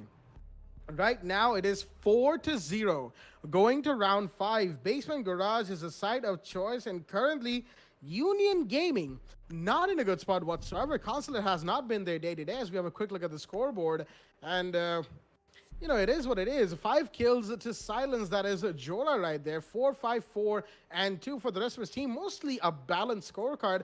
And of course, Lusty Boy bringing in the most support out of the rest of the team. You know, not really needing to do too much fragging. He's doing the utilities and intel. Side of Union Gaming, though, they have definitely looked better. Much, much better than what they are right now. Round 5 is in, and they need a change in sights. That's why they're going to Basement Garage. And they need to win 1 round. 1 round in defense, just 2 rounds actually. On defense will let them have a little bit of an advantage going into the attack, and they can make the equalizer happen. But it's going to have to start from this round onwards. It's imperative for them that they do this. Otherwise, MonkaS will pretty much run away with the game. Foxy, what do you think about the rounds that we've had so far? Well, honestly, it was a beautiful round coming in from the side of MonkaS, and the last one especially. That 2 versus 3 clutch, in fact, beautifully well done from QB and Firefly. Honestly, that was one of the best, duo clutches that I've seen in a while, and it was just nice to see it. It's nice to watch such plays happen. MonkaS definitely on the top of the game right now. Round 5 will be underway. Let's see who takes that, and look at that. EX7 getting shut down dirtily. QB knows exactly what he's doing. You just don't bring that kind of tricks against QB, man. Honestly, you don't. As he's the first one who's going to try doing that. Already knows what you're hiding up your sleeve. Finding that kill very early into the match. A very important kill as well. Definitely shutting down the pulse. It's a huge play for them. Let's see going on. Excuse me there, people. Let's see going ahead what we've got for ourselves. UG definitely the deficit already. A huge disadvantage, in fact. We'll still be seeing the breach coming out while Beat will be playing the Mozzie up top. He's not got a whole lot of worry about Lusty Boy trying to find the bandit charge. He might as well get his head found over here. The QB's already come in with the Gara hook. He's just moving around. He's just having his fun, in fact. Let's see the pushback from Jitri. He's going to move back on the side of pipes. He's going to peek yellow though. He's going to find that, but Lusty Boy has a better angle for him. So somebody else that is going to be Immortal Lion. The Nomad, we're still seeing the reverse rappel and whatnot come out. Firefly, already has information about the site. I think he used the hatch to drop down his Gemini, in fact. Good information being traded off. You're still seeing the Nomad age apps coming in. MonkaS wants to. They look very strong in terms of how they want to be taking out this round, but the aggression from Union Gaming is coming in from them. They want to bring that out, and there you go. Beat is going to get the first frag in. Firefly takes the fall. A very important frag indeed for them. Definitely something that they can use, but here's the rappelling from QB. He's gonna meet the gun of the Mozzie as well. Beat is gonna take him for a spin, for a ride. That's gonna be a very important kill for them. The push-up is in from the side of my Immortal line, but Jitri is expecting that. I'm not sure if he knows what's going on over here. The C4 does get detonated. The push-up is in from Immortal line though. Jitri still in a really bad spot. Got to be careful about this. No, he's going to spot the Nomad, but just not enough. Not right in time. Lusty Boy Mew is going to get beat. That's your Mozzie. That's the man count equalizer as well. A 3 versus 3. Push-up is in. Still be watching this angle as Jittery is going to get ahead, but he's going to get popped right back in. It's a 2 versus 2 back in this man count advantage and disadvantage that we happen to be swinging into. Sparko will be watching this angle right below White Van, while the other defender will be all the way inside the security room. They're still got to be careful about this angle. He's going to go with a white peak and he's going to get taken out. Silence with the plays, man. He's going to get the frag onto Poseidon. It's all on to Sparko. Do they know that he happens to be in the white man? Now they do. He's going to get spotted. That's MonkaS again, people. Dominating this match straight up. Definitely have come in with better plays than Union Gaming today. Got to give them that. I'm not even putting to stress over the fact that the mute is banned and Union Gaming went for the Thatcher ban and whatnot. Not even the chance. It's just been MonkaS better than them. 5-0. Hugely in the advantage. Round 6 will be underway. One round before the role swap. And it's been quite the MonkaS performance and Consulate.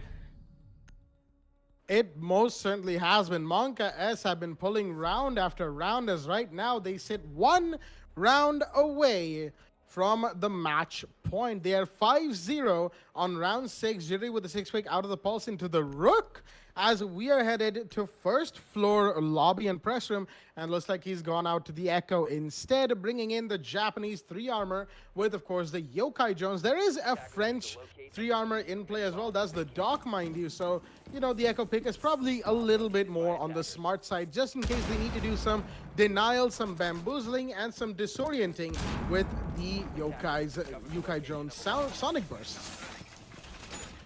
Right now, Union Gaming, curiously enough, they are, they're not in the best position that we thought they would be. The community votes didn't think they'd be playing like this today either, or the fact that MonkaS, only 25% in favor of them, are currently 5-0 in the lead. It's been a day of the community votes being proven wrong time and time again, although only in certain instances. You know, at least in early games, for instance, the game between Deimos Force and MercenerieZ. MercenerieZ were the ones more favored and they did end up winning. But initially, it wasn't that way, and oh dear me, beat. That was unnecessary. He wanted to go for a huge spawn rush right there. Looked at the wrong way, and there was, of course, the Lusty Boy from the spawn on the other end, the one that Doc didn't happen to look onto, that got the kill. And already on the vending machine, okay, there's 3 people on yellow stairs that Poseidon's gonna have to deal with very, very shortly. He sees that Nomad air jab that's gone off. Meanwhile, there's already somebody inside of sight. As where is the rest of Union Gaming? They're currently out roaming. There goes the bandit. That's 1 off the board. As Lassibo will take another kill for himself.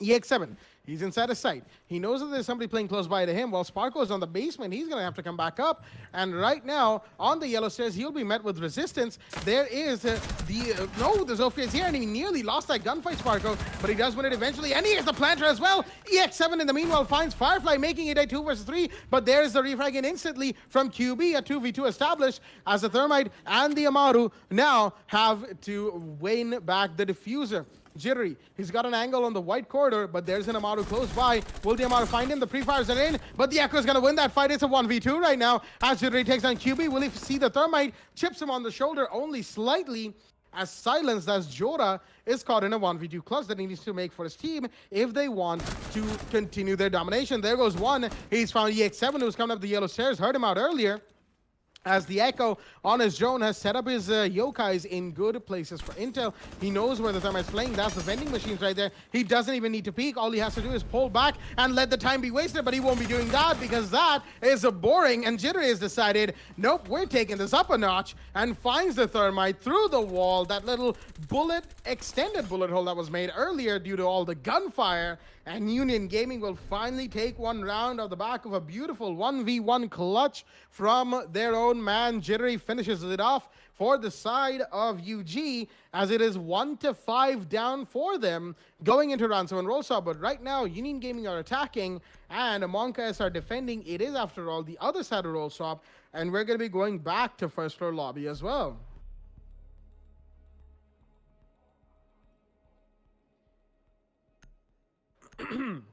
Excuse me right there. But regardless, it is in fact going to be first floor lobby and press room that we go into yet again from the side of MonkaS. So they're going to be bringing in this side. They're going to be bringing in the Maestro, the Castle, the Vigil, the Jaeger, and of course, to finish things off, Firefly with the clash, bringing in the defensive shield operator, who has been the cause of a lot of annoyance, not just for teams, but also for the side of the developers, because if anyone's followed Clash's history in the game, you'll know that she's been disabled more times than Doc has probably spawn peaked in his life, which is a big number. Although that's probably a little bit of an exaggeration, I apologize. Right now, QB looks like he wants to go for a spawn peak all the way out to the side of Riot Barricade.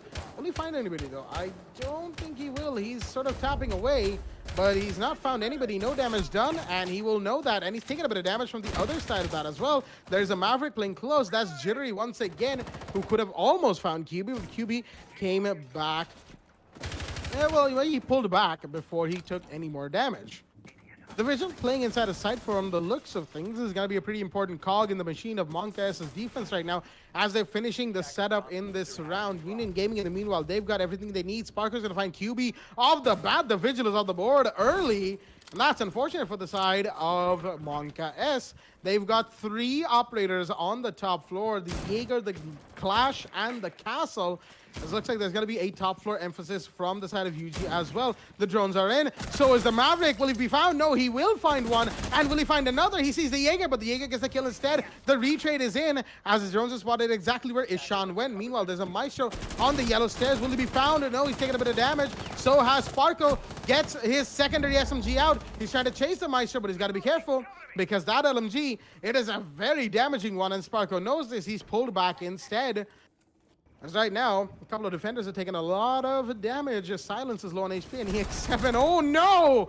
Oh, the angles are in! He finds Firefly in a comical manner and barely escapes the bullets of the Jaeger as Ishan is trying to find these attacker heads, but he can only do so much in a 2 versus 4, where his only other friendly is so lit.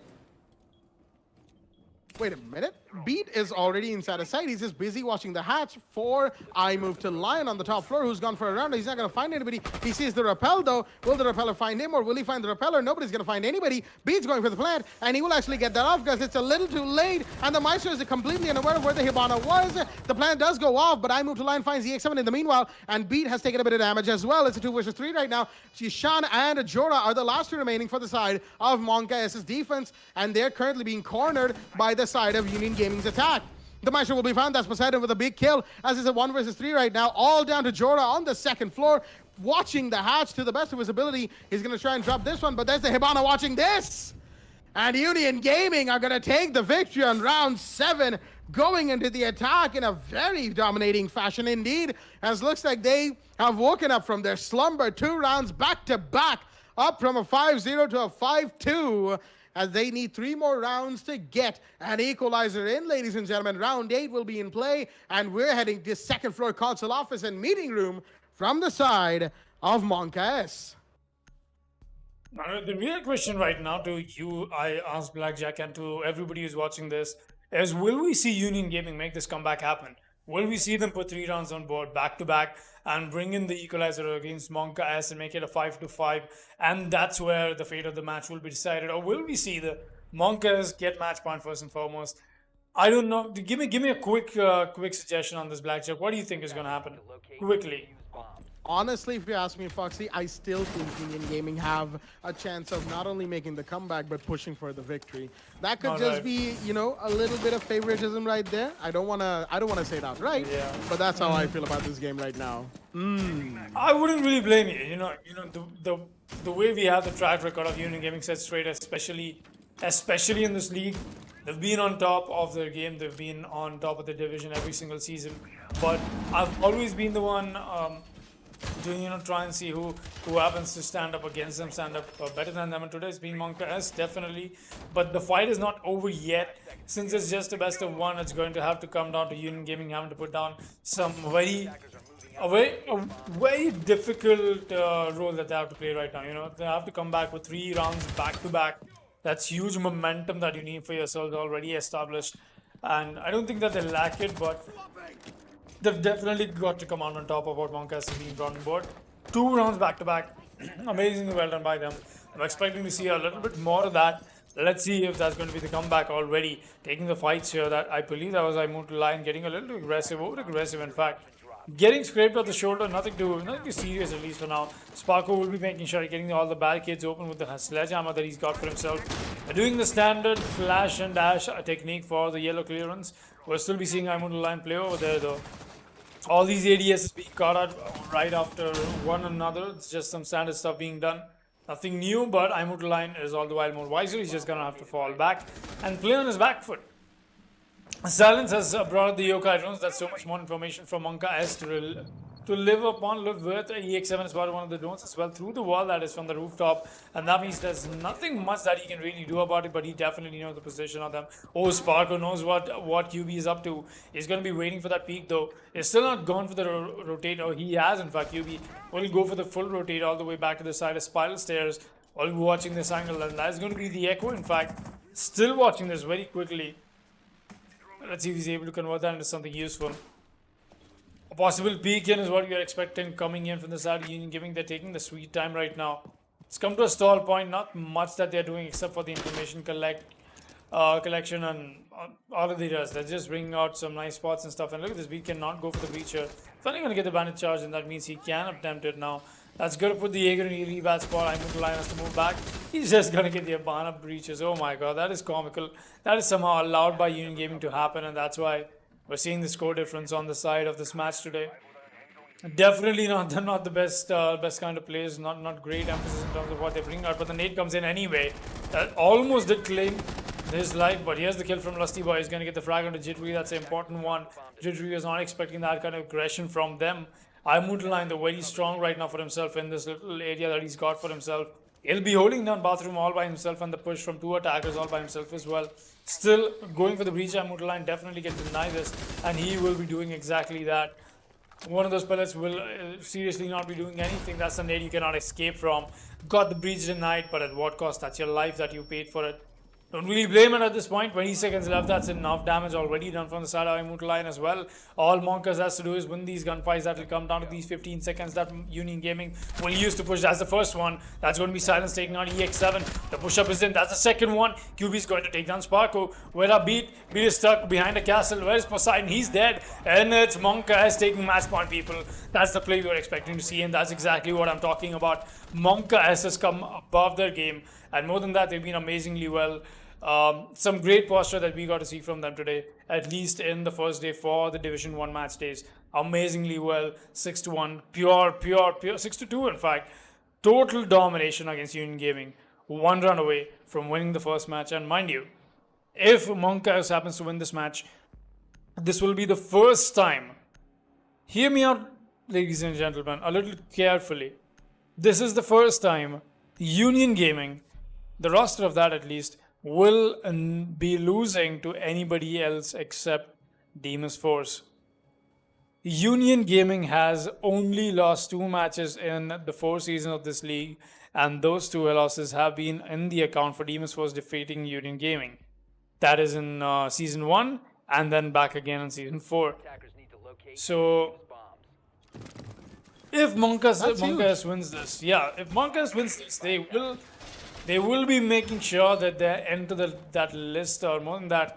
I'm concerned about the list, honestly. It's MonkaS happens to be on a league of its own. They happen to be the ones to defeat Union Gaming apart from Deimos Force. Union Gaming definitely deserve all the accreditation for themselves, being the 4 times season champions. Definitely, it's going to be a huge reality check for Union Gaming if MonkaS happens to win this. But they already set on match point very comfortably. Blackjack won't be keeping you waiting for long. The mic is all yours. Well, I mean, just as you said, Foxy, if this continues, if MonkaS manages to win here, they will, in fact, be the only team other than Deimos Force to have ever beaten Union Gaming in the WD Black Esports Club League for Rainbow Six Siege, and that in and of itself is huge. Do you realize the amount of bragging rights that MonkaS gets off of that? Like, oh my me, that would be a huge statement. In fact, Cube is actually going to find EX7 off the bat and take a lot of damage, but he's the docking and just heal himself back up. And where did that even happen? The ashes of the board. That's a huge drop right there, mind you. EX7 is one of UG's best players, and he's out the board. That's a little unfortunate. There's a Jaeger playing by the long desk area, mind you, that Sparko's going to have to be careful of. He's going through copy room as I'm to line is. Sean has got to be aware of where the sledge is coming in from by the vending machine, using it as cover. There's a drone coming in. He's going to take that out, but not before he was spotted. He's going to pre-fire out the window, take a bit of damage, but Firefly's here with a C4 to find Poseidon, and that's your Nomad off the board. Union Gaming have looked much better than today. However, that is the past, as right now Sparko trying to push the Jaeger will be taken down by the Doc. QB with another, as MonkaS are looking secured for the victory. Not quite though. Jittery's here to take down a shot. I move to line goes down, and that's the first frag. And will that be the only frag for Union Gaming this entire match? This entire round, excuse me. QB's found one, and he's gonna find another as well on the spiral stairs. Beat is gonna go down, and MonkaS have just prevailed over Union Gaming in a sudden twist of events as the underdogs of the story today. 25% in the community votes. Even us as casters doubted them, but they are here to win the match on Consulate 7-2 in their favor, ladies and gentlemen. And that cannot be overstated anymore, that they are the only other team to ever beat Union Gaming in the entirety of the WD Black Esports Club League for Rainbow Six Siege, other than Deimos Force in Division 1. The reigning champions have just had a loss match, and that means their undefeated streak has another dent in it, which is a little unfortunate to say the least. MonkaS take on Consulate and win. They are the victors here at 7-2 over Union Gaming. And we have some interesting thoughts to share from our analyst Baba Gusto over at the Analyst Desk. Baba, the mic is yours. Well, Jack, everyone, even including me, as all of the viewers, thought that Union Gaming would actually be able to win against MonkaS. Well, looks like their streak has eventually come to an end. A disappointing end for Union Gaming fans, myself included. And it's quite an interesting ban, especially banning mute, because mute banning on map Consulate provides the ability to not being able to play on the side of bathrooms, in which many of the operators, if they're many of the defenders, if they're defending on basement, garage and cafeteria, most of them, what they would do is try to defend on bathroom, so that they would neither get the hatch opening, and also the defender will be able to get faster rotate just by going through the hatches. It's quite an important side to hold on to, and taking out mute gives the ability for a heavy aggressor to just immediately push on and immediately take out a certain operator, in which Mira was the one who was eventually been playing on the side of Union Gaming. I believe the first time it was just give me a sec. At the first time it was Beat who was playing on the it was two times it was Beat playing as the Mira, and then the Mira was pushed in from Poseidon, in which he was playing as the Mira. QB playing as the Amaru on for the past 5 rounds on attack. He just immediately pushes in thanks to his Gara hook. He just used his Gara hooks to get in on the bathroom. He just rushed in, takes out the Mira in such great possession that Union Gaming didn't even had the opportunity to even rotate back. I mean, QB, we actually did see him his timing was really you couldn't change the timing indeed, but that's what I was trying to say. QB gaining the upper hand, getting those early frags made Union Gaming speechless. So basically, I believe Union Gaming needs to they need to tweak out a little bit of their strategies. So the another one which is quite unexpected was on round 4, when Firefly, who was playing as the Iana with the frag grenade, takes out Sparko on console office. Most of the frag grenades that he used would either be on the side of piano, but this nade actually comes on the roof, in which Sparko was holding on the side of console office on the right side. 3 of the ADSs were placed on the side of yellow stairs. So that gave Iana the opportunity to get that kill, and it was a really important kill indeed. Because on the players who were rappelling on the side of console office, they didn't had any opportunities. Even though if they try to get in, Sparko would have the advantageous opportunity to take out both of the operators if they try to get in on the side of a console office window. Well played from Firefly, well played from QB, because most of the time you would see both of those players going very aggressively. And not to forget about I Move to Lion. on the defense, where he like we actually saw them patiently waiting for Union Gaming to get in, and unfortunately, it actually did worked out in their favor. Like on round 8, they did not move. They did not go for a spawn peak. They did not go for a run out. It was just pure passive defense. Even though they did get the frag out, the Union Gaming was losing a lot of time, in which Monka basically wins on the side of attack and on the side of defense as well. Looks like on the side of MonkaS, they've learned. I mean, they've made their homework. They know exactly what the weaknesses of Union Gaming is, and they took care of that opportunity. Well, coming on the side of Union Gaming, we didn't see more of plays coming in from EX7. We actually did see a beat playing as the Mozzie, where he actually got 2 kills on the side of when he was trying to roam on the side of admin office. And we actually did saw the EX. We actually did see the signature style EX7 on 7th round, where he was on the skylight holding an angle where he actually had a lot of time to wait for Cash to push in from the yellow stairs and pick them out. Other than that, we didn't see more plays coming in from Union Gaming. Yes, it was quite disappointing indeed, but hey, it's just one round. Maybe they'll be able to get the other 6 wins on the next match itself. Who knows? I mean, this is just the one match. It's not the end of the world just yet. Union Gaming might currently, for today, Union Gaming is just not in form right now. And that's all I wanted to say, Jack. Back to you.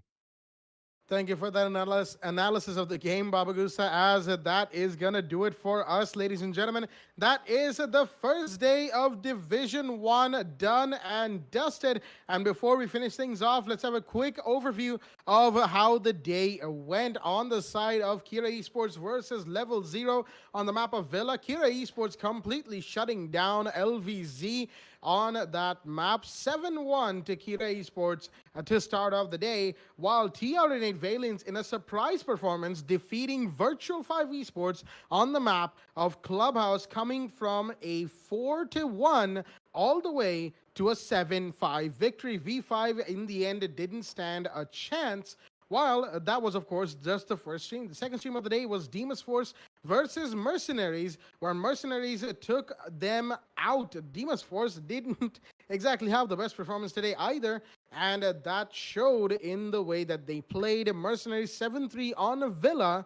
And of course, the match that we just had, a very surprising upset from the side of MonkaS, taking on Union Gaming and beating them on Consulate, 7-2. Union Gaming with that have lost a game to the side of MonkaS. The only other team to have ever beaten UG now is MonkaS. The other team, of course, is Deimos Force. And that too, a 7-2 domination. Ladies and gentlemen, that has been pretty surprising and a pretty entertaining day for us as casters, analysts, and of course for all of our viewers back home, as we'll be wrapping things up here, and we'll see you tomorrow, Sunday, for even more Division 1 action. Ladies and gentlemen, it will be a very, very exciting end of the week, as we'll see you with all of that tomorrow. Stay tuned, and good night.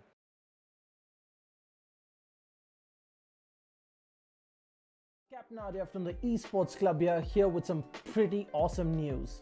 Now, as you probably know, we've been running the WD Black TEC League for Rainbow Six Siege, powered by LG Ultragear, for the past few months. As we come into August with our final season of the league, we wanted to celebrate with you guys who have made this an amazing experience and an extremely successful esports event. We've teamed up with some of our favorite partners to give away an entire esports PC for one lucky viewer. Yes, one of you is going to take home a complete PC featuring some of these awesome parts. First up, we've got the LG Ultragear 27GL 650F gaming monitor, 27-inch, 144Hz, 1ms with an IPS panel to make sure you're at the top of your esports game without sacrificing picture quality. Then we've got an amazing lineup of accessories coming in from HyperX to make sure that you're always on top of your game.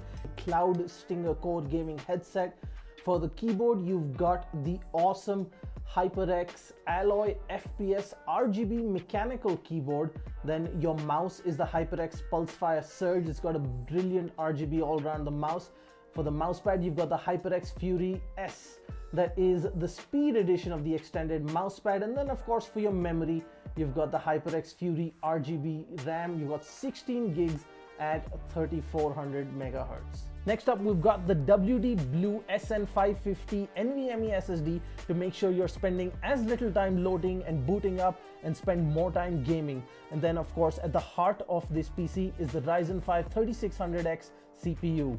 Now, as you know it, at the heart of every gaming PC is a great GPU. So we've teamed up with Zotac Gaming to give you a brand new RTX 2060 because frames win games and there should be nothing between you and top of the line performance. Next up, we've teamed up with NZXT, who make some of the best and most premium PC components on the market. Powering your PC is going to be the C850 fully modular power supply, and your cooling solutions are going to be taken care of the Kraken X63 all-in-one liquid cooler. Now, we wanted to make this PC something truly special, and while the NZXT H510 Elite is a great cabinet for anyone, it wasn't enough. We teamed up with NZXT to give the winner of this giveaway a brand new NZXT H510 Siege Edition cabinet. This is a limited edition licensed Rainbow Six Siege themed cabinet from NZXT. There are only 500 of these in the world and just a handful coming to India. The side panels of this cabinet are themed in the wall and door reinforcement designs from Rainbow Six Siege, and there is an illuminated 6 icon on the front panel along with a 6 icon charm and a puck in the signature breach charge design, which is only available with the H510 Siege. And one lucky winner on this giveaway is going to get a full esports PC sitting inside this beautiful cabinet. Now that you know everything that there is in the giveaway, the question is how you can take part. Well, it's fairly simple. First, head on to the link in the description of this video. Once you're at the giveaway landing page, fill out your details and follow the instructions. First, head on over to Facebook, make sure you're following us. 2, make sure you're following the Esports Club on Instagram. And 3, make sure you subscribe to us on YouTube. Simple so far. Now the interesting part. In a 1-minute video on Instagram, tell us why you deserve this epic new PC from the Esports Club and all our partners. Make sure you follow the instructions carefully, use the right hashtags, tag the right accounts, and you can be one step closer to winning this epic setup. Now that's it guys, just a little bit of work and you can be one step closer to getting yourself your dream PC. I'm Captain Arya and this is the Esports Club, and we hope to see you in our next tournament.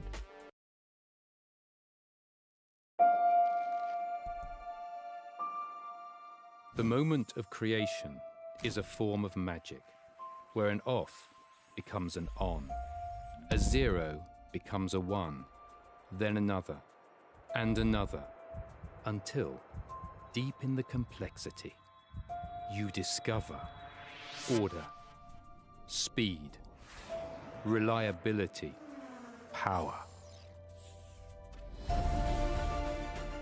Experience the WD Black NVMe SSD.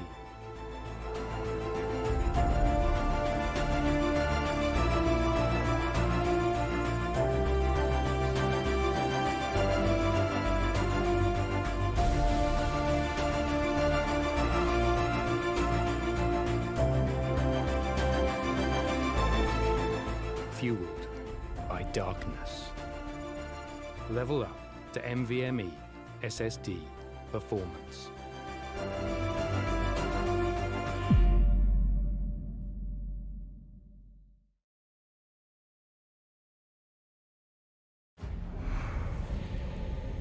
Numerous forces aimed at the Earth.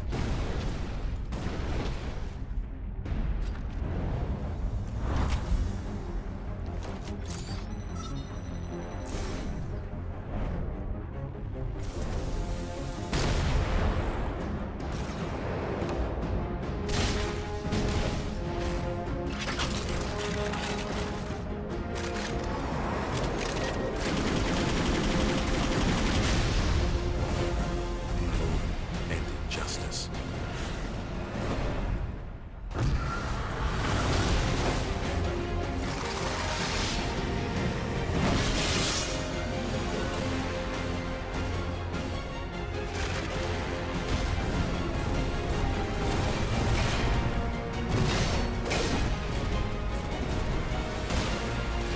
Let the glorious battle begin.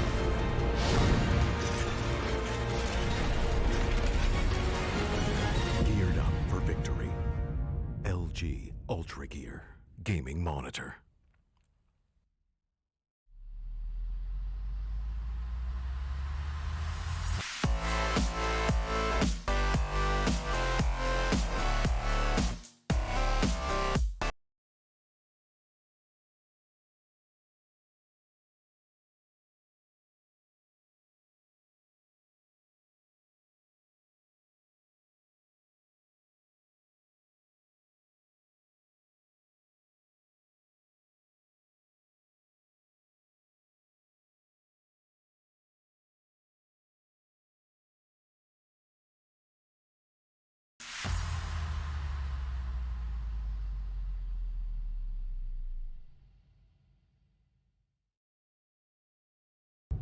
Ready to breach.